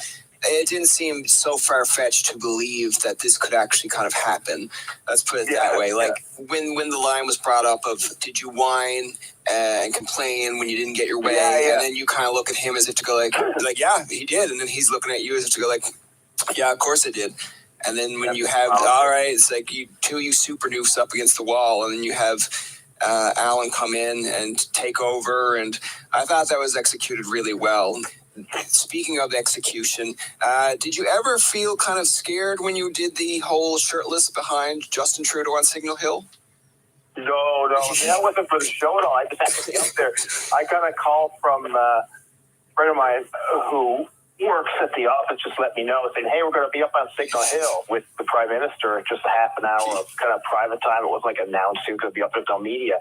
If you want to take your kids, I got two sons, Jacob and Will. They said they'd like to come up and meet the Prime Minister and get a picture with him and bring him up, because I met Justin several times over the years. I said, oh, wow, that'd be great. So I go up with the boys, and we're up there, and they take a photo and get to meet the Prime Minister, up on Signal Hill. It was nice, nice thing to the family. And I see Adam Scotty, his photographer's over there. Justin's next to me, and I said to him, just look that way for a second. He said, what? I said, just look over there. He said, what are you going to do? I said, nothing. And he goes, oh, man. And I do it. I take off my shirt, and I get the picture, and everybody around just laughs. And I just felt like, this will be a good thing. And then he comes back, why? I should never listen to you. And we're just joking around a bit. And my boys were like, oh, Dad, can we have a normal moment? What is this going to have embarrassed, but laughing as well. And then when I'll put it on my Twitter, and I didn't think it would be I thought it would be a few things that my friends would, retweet or laugh about. Yeah. I just thought it was a funny moment. It's in a moment, not planned or anything. And then people just really responded to that for whatever reason and thought it was really funny. And next thing you know, there's a couple of news articles about it and stuff like that. It was just kind of one of these things that kind of takes off.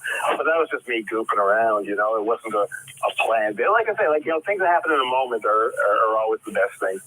Yeah, I still remember the picture. I know Seamus O'Regan's there off the side with his hand covering his face as if to say, what are you doing? Real life face palm. Yeah. Believe it.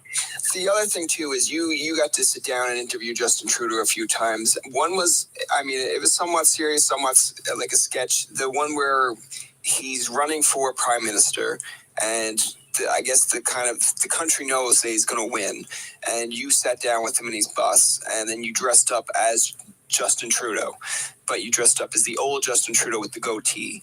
Was that discussed prior, or was that something on the fly? No, the way that happened was we hadn't really had him the whole election. We weren't able to get him. He was busy. We were trying to get him, and I had landed to go talk to Chris Alexander, who was running as a Conservative, and my film crew, Corey and Pete, the producer and videographer, were at a hotel because they were shooting something else. My flight, their plane had landed before mine, and I was coming from Newfoundland, they come from Halifax. I had gotten to the hotel. I was on the plane. My phone buzzes. I answer. It's Corey. He says, "Come to the hotel right away. Justin Trudeau's campaign bus is parked at our hotel." I thought, "Oh, this is amazing." Now we were doing a bit. It was around Halloween. So I had a bunch of, we're going to a Halloween costume with Chris Alexander, but I brought a few costume pieces from 22 Minutes Costume Make in my bag, and there were just different things. We're going to put on different costumes on him. So I had all this stuff in my bag, and I didn't know I was going to interview Justin.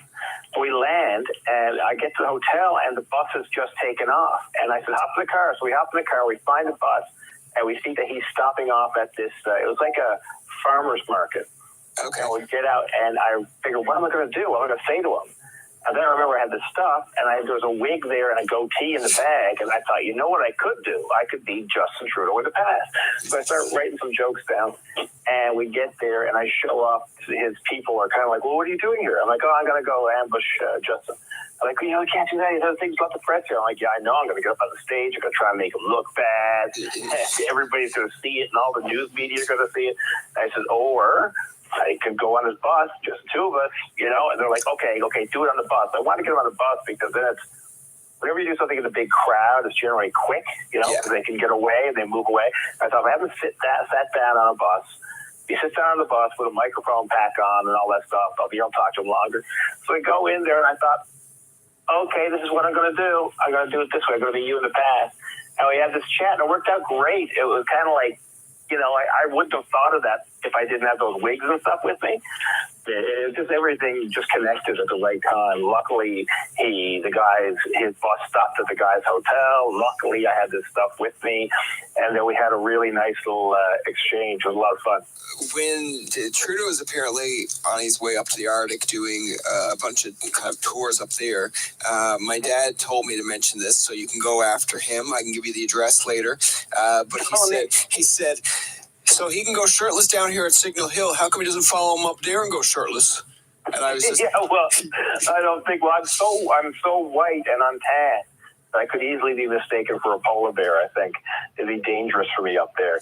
But yeah, it's a good idea. How long have you been doing this hour? 22 minutes. I believe this year or next year. Probably this year. I think. No, next year will be my 15th season. How long have you been working with guys like Sean Majunder?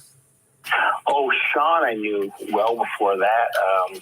I first met Sean on a show called Madly Off in All Directions, which was a CBC radio comedy show that had different stand-ups on with Lorne Elliott hosting, and they would tour around.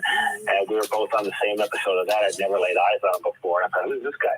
And then we did a Halifax Comedy Festival. The first time I ever did that would have been, probably 18 years ago. Or, it might have been 20, I don't know, 18 or 20. And Sean was on there as well. And you were just us doing 15 minutes of stand-up each. The whole show was just two of us. First me, then Sean. But that was the next time I met him. And then we'd work together on a few things. We worked on Just for Laughs together. So I'd known him, and we were, starting a friendship, and then we both got 22 minutes at the same time. So that was it was great going in like that, knowing somebody and having a friend there, and kind of not being the only new person, made a big difference. If you knew someone that's interested in comedy, interested in writing for this hour's 22 minutes, what's their best approach to get into that kind of field of work? I think just doing it, what I would do is what really helped me was, I used to do CBC radio commentaries, local in St. John's, about news things. I also wrote a column for a paper there, a satirical kind of column. So finding your own voice and how you talk about news and stuff like that would be a good start. Those are both two good ways to do that. You write as much as you can, perform as much as you can if you want to be on camera.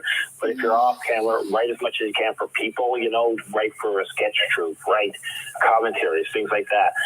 Find your voice, and it's not really about building a body of work, because with satirical, topical stuff, the second it's a week old, it's dead completely. But what you need to do is just be able to build up the confidence, I think, in your style, and just do it. The more you do it, just do it. And there's a million different ways to get out there and do it. Right. Find your voice. Perform, and that's the only thing you can do. Is you could take a million courses, you could go to different classes, but until you're actually writing stuff in your own voice and saying it to other people, there's no experience like that.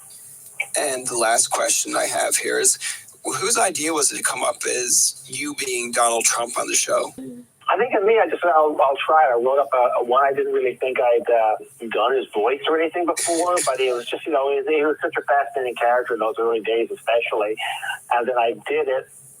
Luckily, we had a really good Donald Trump wig at work, because our hair lady or makeup or wig lady, she had a wig, which she had worked on a mini-series about the life of Donald Trump, and she had the wig from that. Okay. And I thought, wow, what are the chances? So that helped a lot.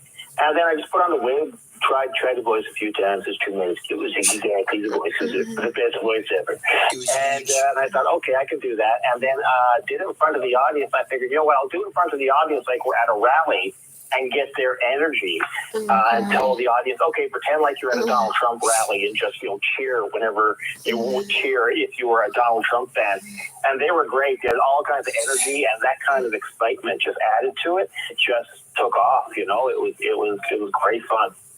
I think he's an interesting character to kind of watch as well. I like seeing people's impressions of him, but I just watched a clip actually before I came into the interview of you were dressed up with, I think it was cowboy pants on, and you were kind of going off about like, oh yeah, that's the Mexican border. Yeah. You were like, it's going to be huge. We're going to make America great again. And I was just like, man, that's a good impression. But it just kind of, it's the overacting of it to make him sound so silly when he says stuff like that. Like, because I think people buy into the fact that yes, there's confidence. But, and again, I'm not on any side of the field here, but when you listen to one of these conferences, you can see why people get behind him because he comes across very confident, very like, this is how we're doing it, this is why. But then when you listen to a Colbert or a Stewart or even John Oliver, 22 Minutes kind of teasing at him, you're kind of thinking like, how does he not see through it? How does he not see that what he's saying doesn't make sense?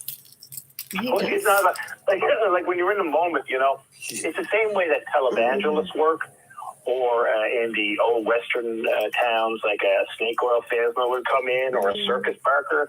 It's all about creating spectacle, and this is that, creating somebody to boo, this is bad, this is good, are you with me or not? Crowd mentality, man. People in mobs, that's why mobs rip things apart, like the crowds want a leader and someone to get them riled up. And he's a very good speaker. He says very plain things. He speaks very plainly. But if you take a Donald Trump speech and you don't listen to him say it and you just read it, it sounds like the stupidest thing ever. He'll contradict himself 8 different times, realize he's not really saying anything. But in the moment, people get excited and they buy into it, It's one of the oldest tricks in the book, and it's still working. Well, it's comedy gold. I remember when you dissected it, I remember there was one part where he says, I have words, I have the best words, and you're like, okay, that's not even saying anything. That's like me trying to hammer out a 500-word paper and saying, these are my words, here are the words. I just repeated myself. Or the fact of, I think it was, earlier during the campaign, he accused Barack and Hillary of being a part of ISIS. And he's like, I was just kidding. No one gets satire. But really, I wasn't kidding. And I was just like, what are you doing? You're going around the loop. So, that to me is kind of interesting. But when you're able to poke fun at it, it's great, too. Do you ever worry that you might get a tweet from Trump?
this whole pandemic thing first started, my wife tweeted, to avoid contracting coronavirus, don't touch your face. To avoid contracting coronavirus panic, don't touch your Facebook. She couldn't have. Oh my god, you people.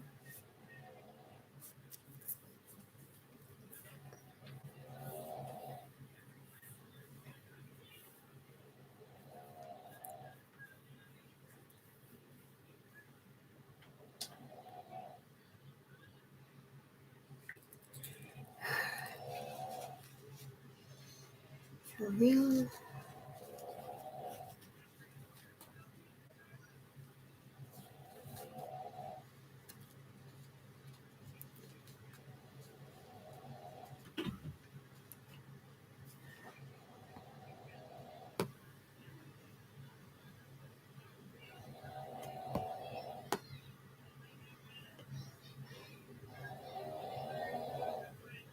Oh.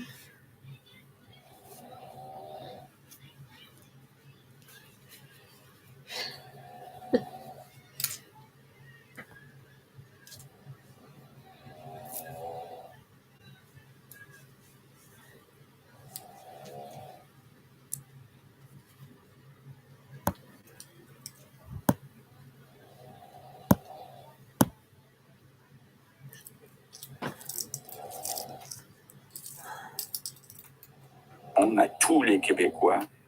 Bonne année 2022 quand même. Merci. Fuck you too. Good evening, everyone. Our experts tell us that there's a risk that we won't be able to treat all those who need it in the coming weeks. I know we're all tired, but it's my responsibility to protect ourselves from this. This is why I'm announcing new restrictions starting tomorrow. Restaurants will have to close except for deliveries and takeout. Private gatherings in homes will now be prohibited except for caregivers and for people living alone. I'm also announcing a curfew from 10 p.m. to 5 a.m. starting tomorrow night. Unfortunately, all indoor sports will have to stop. Places of worship will have to close except for funerals limited to 25 people, and teleworking remains mandatory. School, CEGEP, and universities will remain closed until January the 17th. Regular daycare will remain open and school daycare services will remain open, but only for essential workers. I also have a message for the people who work in our health system. More than ever, Quebec needs you to provide health care to those who need it. We ask everyone who can to come and help your colleagues. We also have a shortage of employees in stores, including essential ones. This is why we've also decided to close stores for the next 3 Sundays. This will help shops that are short of employees. I also ask everyone to get their third dose of vaccine as soon as possible. That makes all the difference. I know that the restrictions are difficult, and I know there's a lot of anxiety. If you're not feeling well, it's important to ask for help. We have to take care of each other, but I still want to wish all Quebecers health and happier news for 2022. Thank you. Peut-être juste, je me suis rendu compte en lisant Yeah, you already did the fucking range fund. Don't worry about it. Fucking les pas Québécois. Don't really even need fucking translation.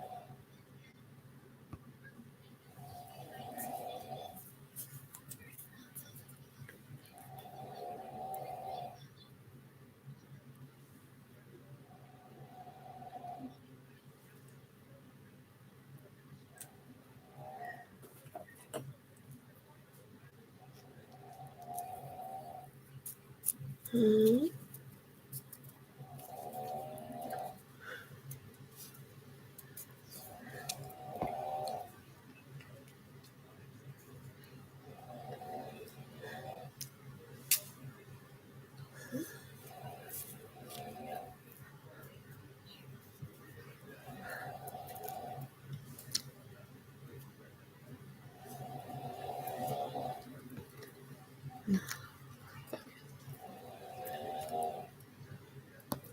I'm sure nobody has anything to say about it.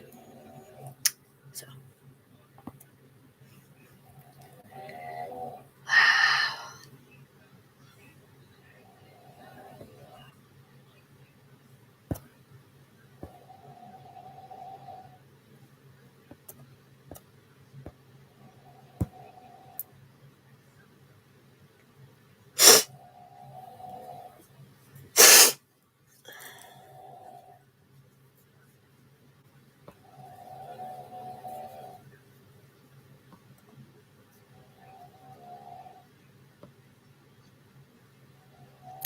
This is fucking crazy, like.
Mm-hmm. Mm-hmm.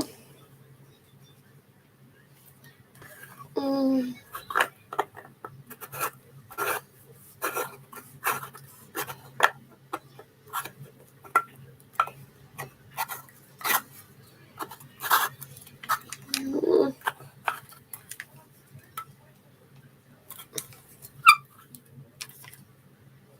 Mm-hmm.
Mm-hmm.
for sack.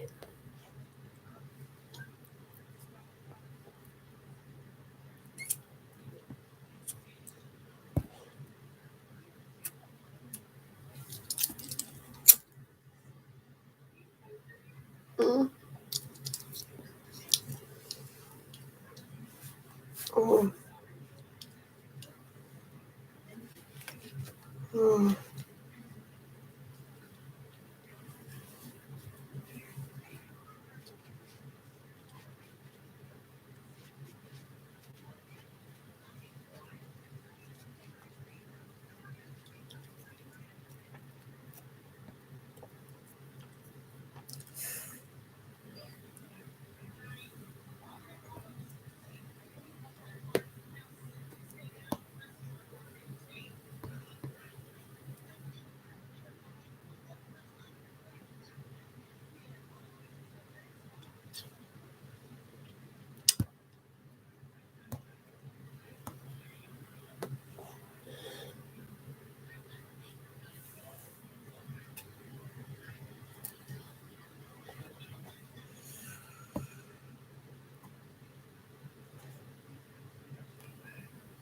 Well,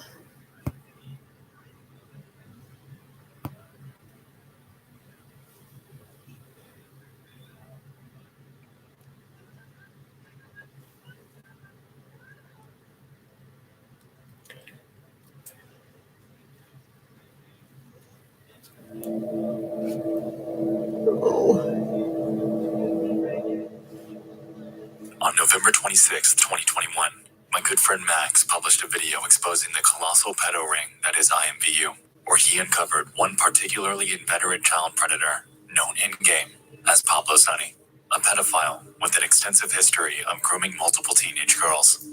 And to no one's surprise, YouTube tore it down like none of it ever happened. The fickle thing about it, though, is that the video was cut and censored in accordance with the community guidelines, manually reviewed by your staff in order for the family-friendly shell that remained to be available on your platform, even if age restricted. I myself have personally seen the entire video, and there is not one timestamp you can find that does anything even remotely illicit, especially compared to the categorical obscenities that already plague YouTube. And for what? Because of the bare ass of a virtual character. Is this a joke? Max documenting this formerly unknown behavior in a 90-minute documentary about the horrors of pedophilia and child sexual abuse in IMVU is somehow sexually gratifying to you? Everything was perfectly fine for the first $500,000 people who watched it, but the very second Team YouTube watches it. Interesting. We tried resolving it with you peacefully, but you were unwilling to budge like the apologist you allegedly are. And Max has had enough.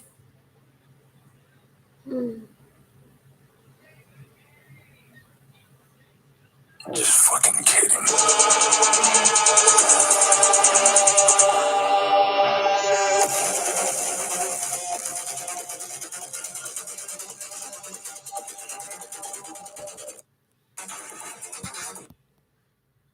Disturbing, upsetting, raw, and real.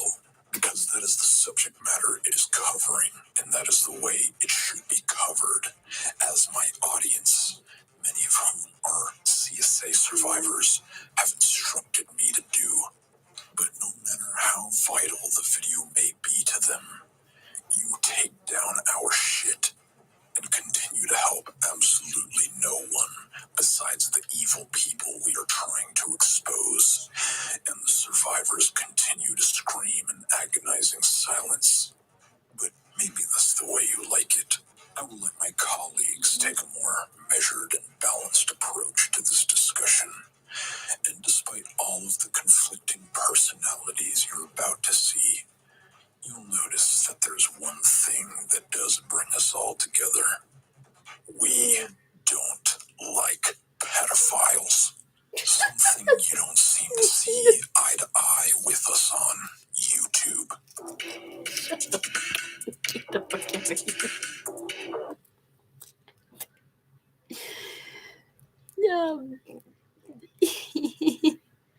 What the fuck was that?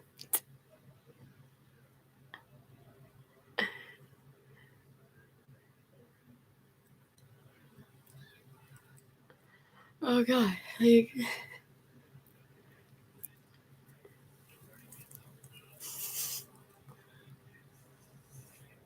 so stupid.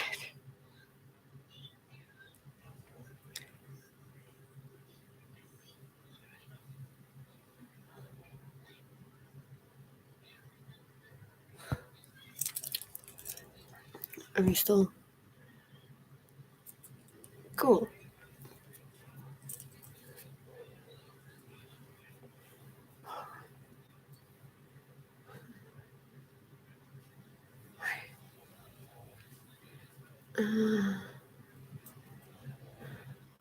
Oh, fuck. My hand is very broken. Okay.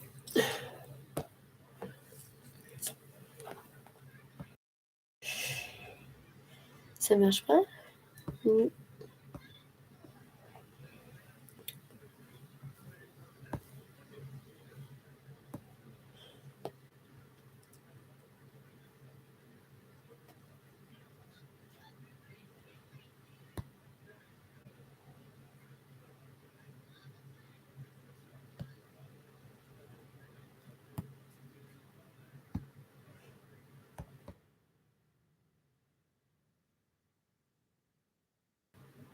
What?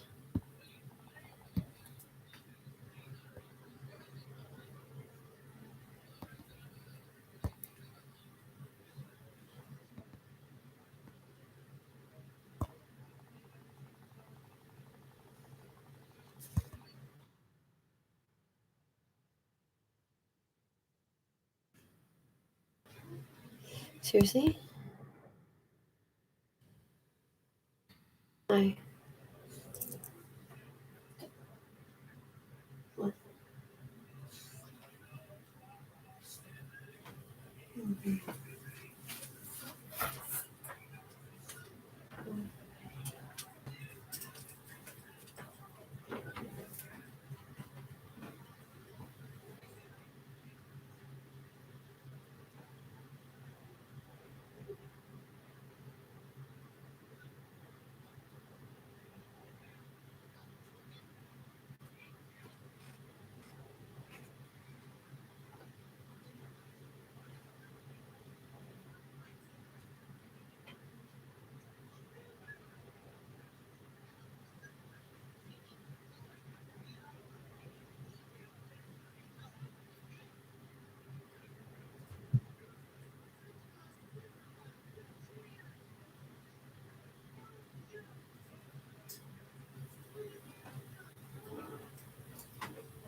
Oh god. Oh, so much fucking pain.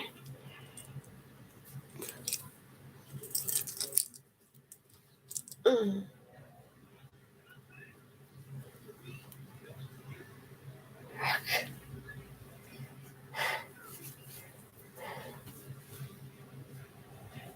Oh.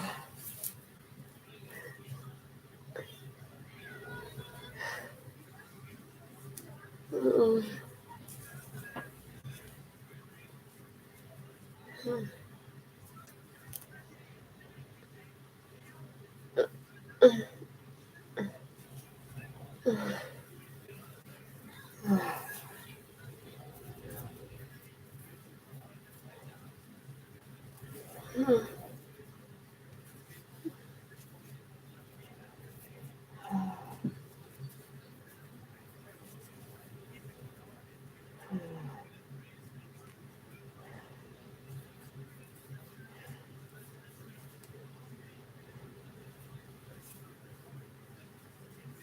god.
Mhm.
Fuck is that?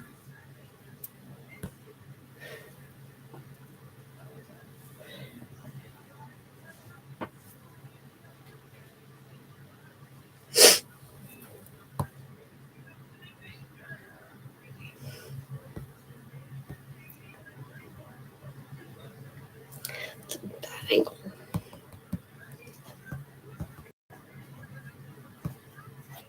No.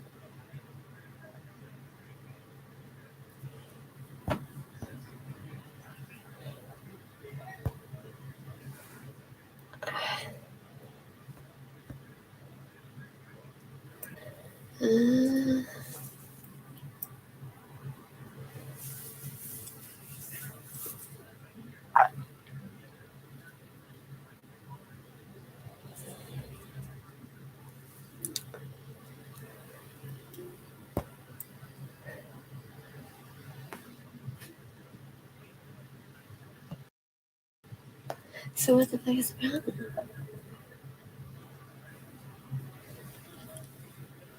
Fuck, man.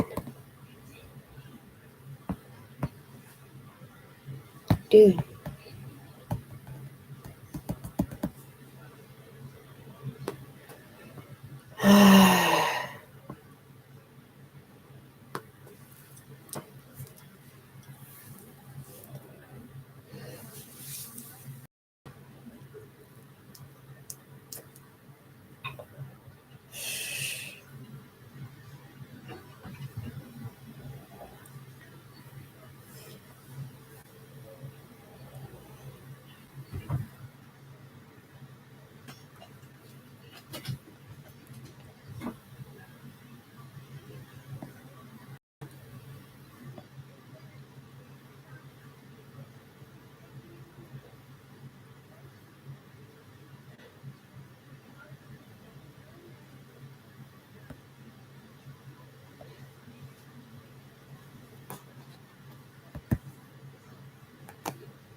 Oh my god, I can't with this shit.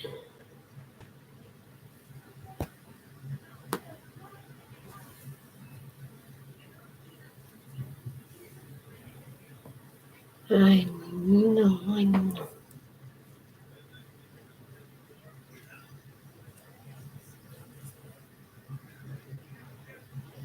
It must be honest. It must be like fucking exhausting when you go to work tomorrow. Oh, right.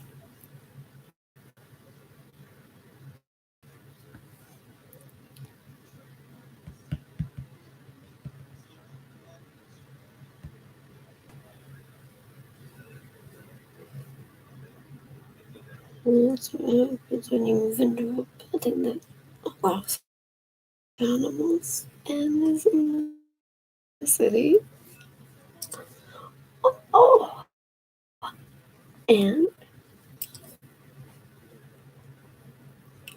when you're cats,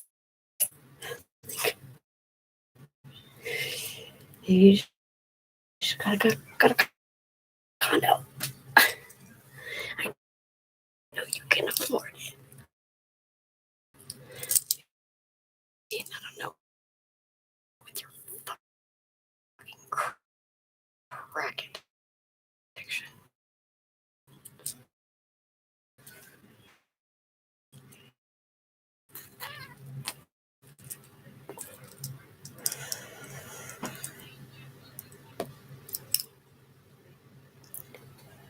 Bleh.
Oh, muffin.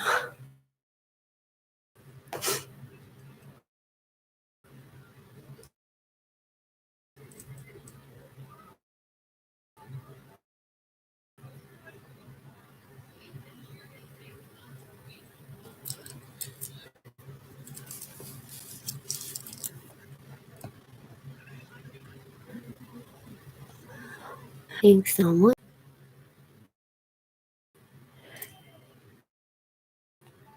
I'm almost positive.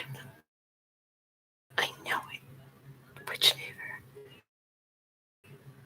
I'm gonna be really fucking such a dick if it actually was the girl underneath me, because she seems kind of nice. Because we have the same kind of dog.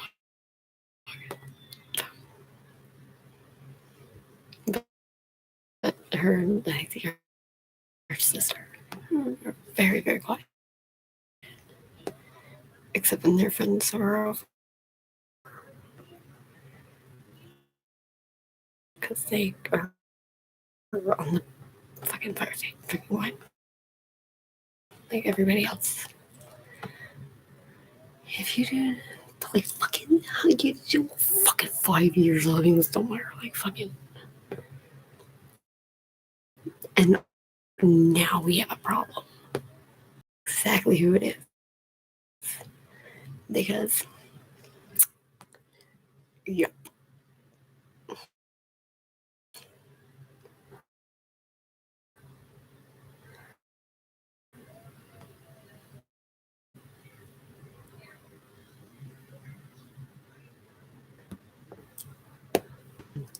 North.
Mm.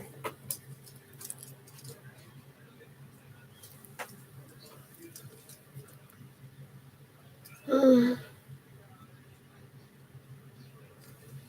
Mm. Mm.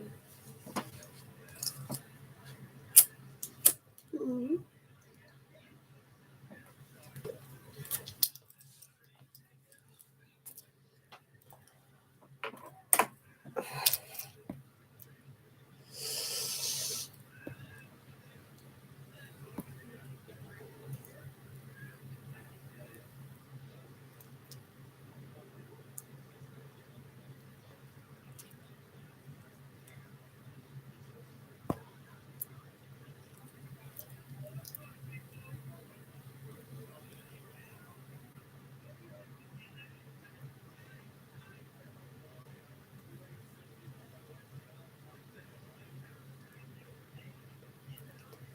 Okay.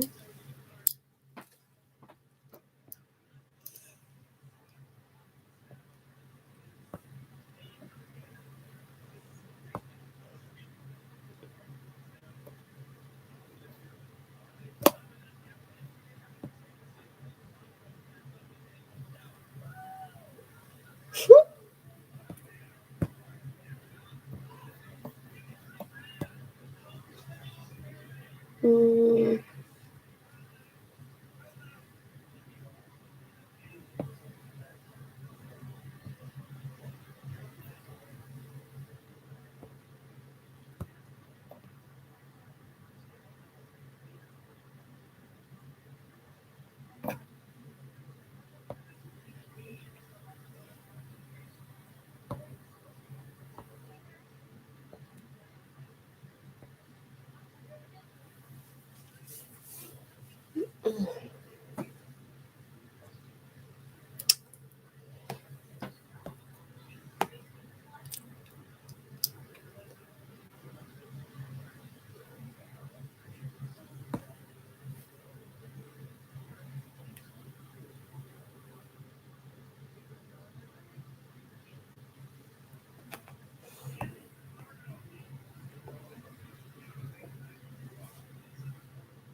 What the fuck is that?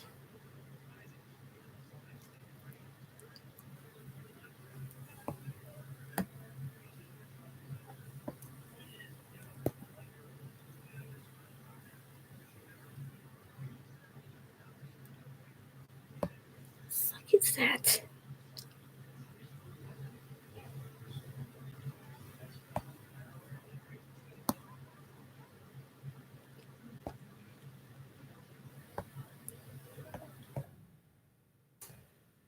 I'm supposed to know every single fucking acronym in the planet. Stocks. Stock.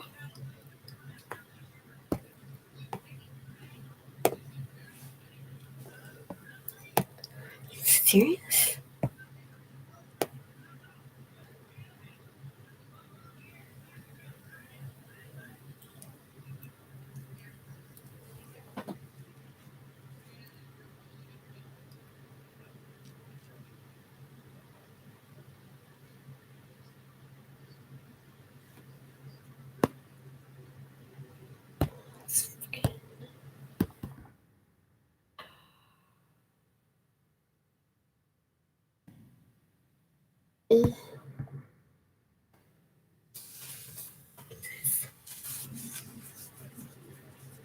Seriously?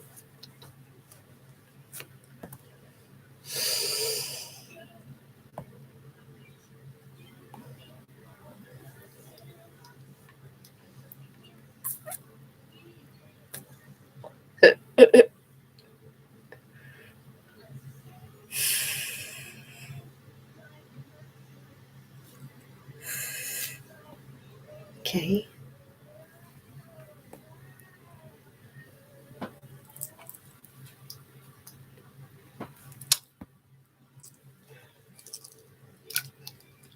Which can make.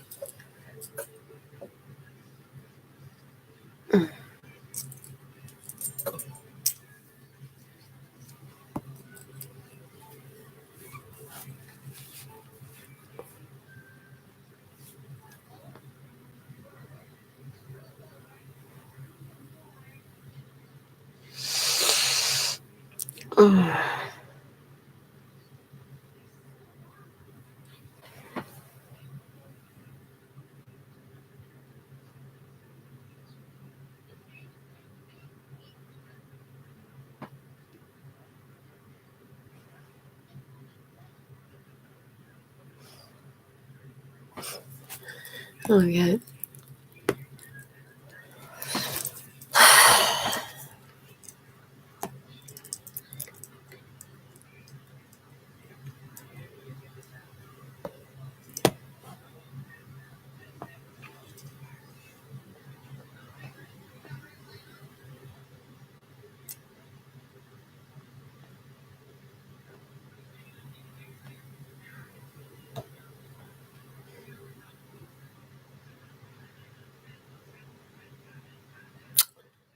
The fuck is this nonsense?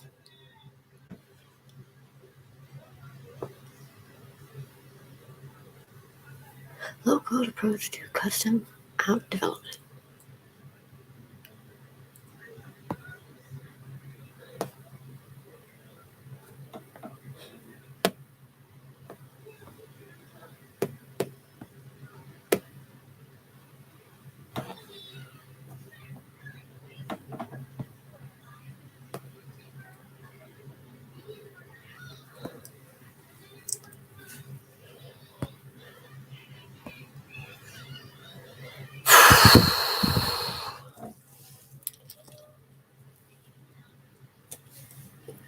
Something not from Microsoft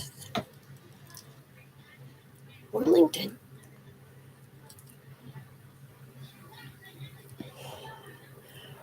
Or copy pasted.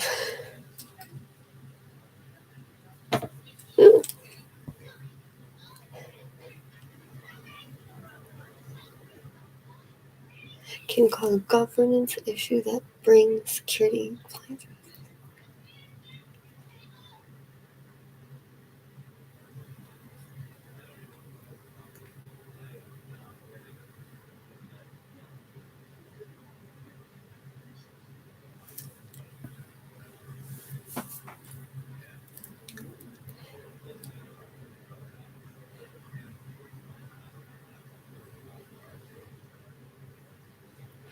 Oh my god.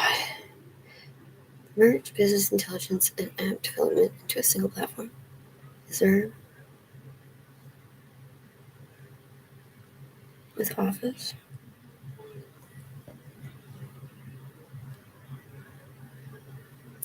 Not from Microsoft. I don't want.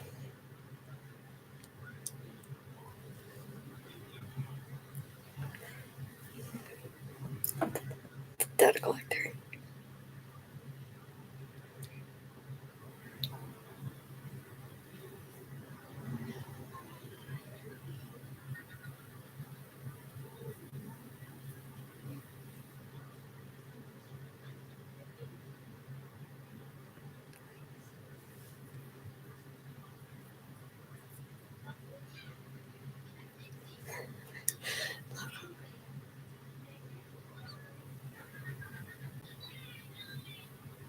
Mm-hmm.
Right.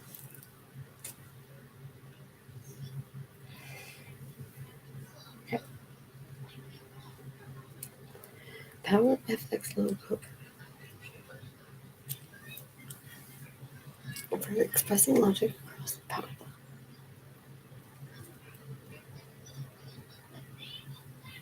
What the?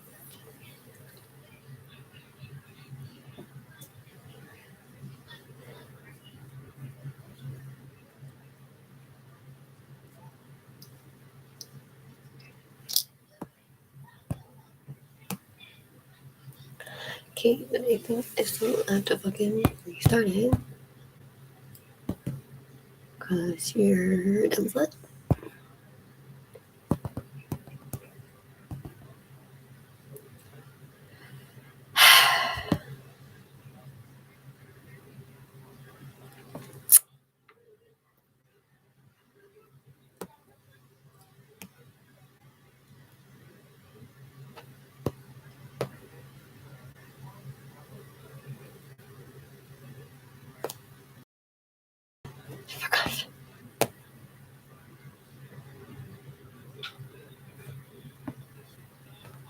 Sounds like my dog about to throw up.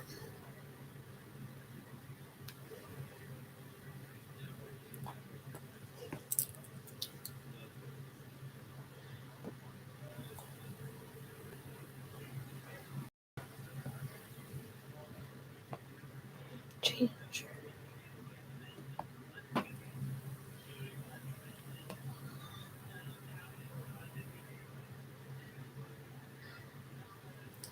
Oh.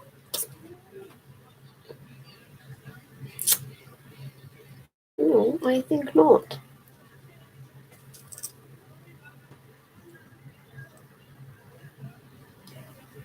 Is that the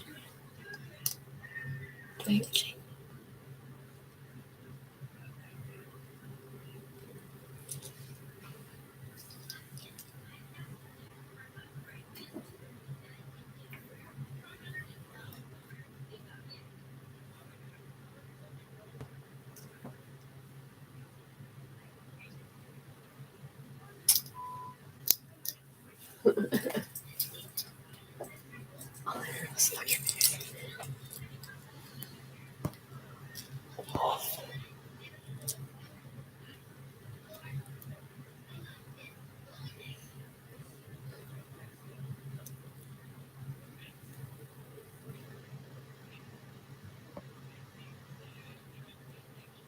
Okay.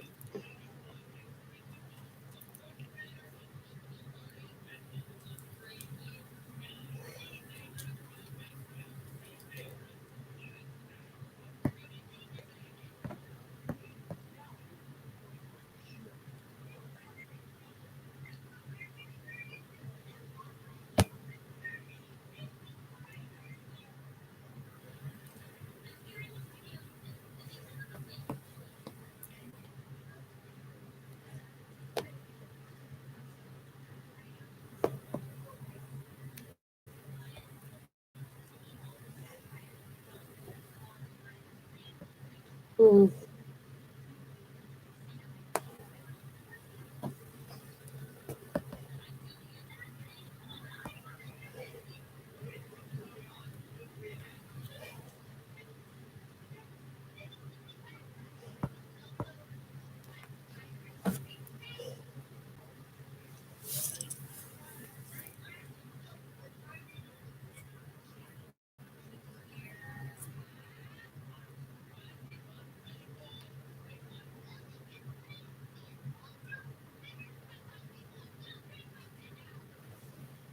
Mm.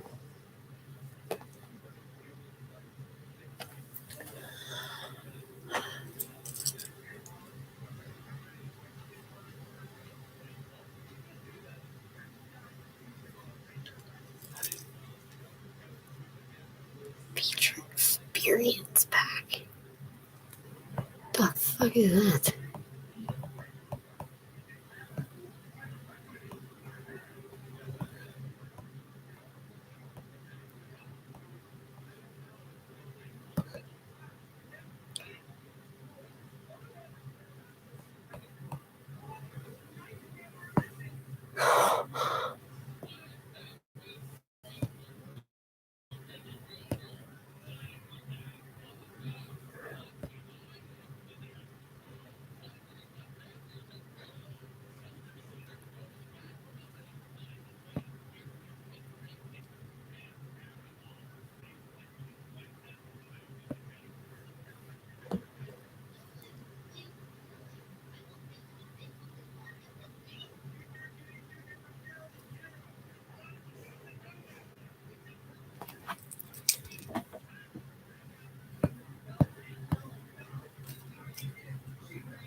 This is not good.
What the fuck is wrong with you?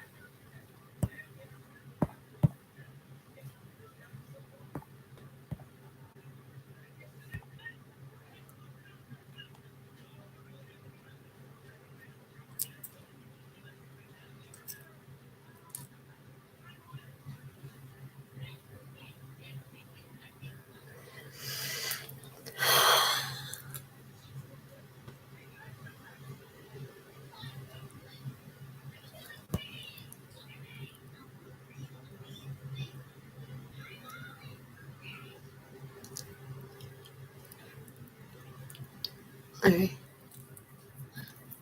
So just make sure we're gonna go and reload. Because I don't know if that's actually right. I did it.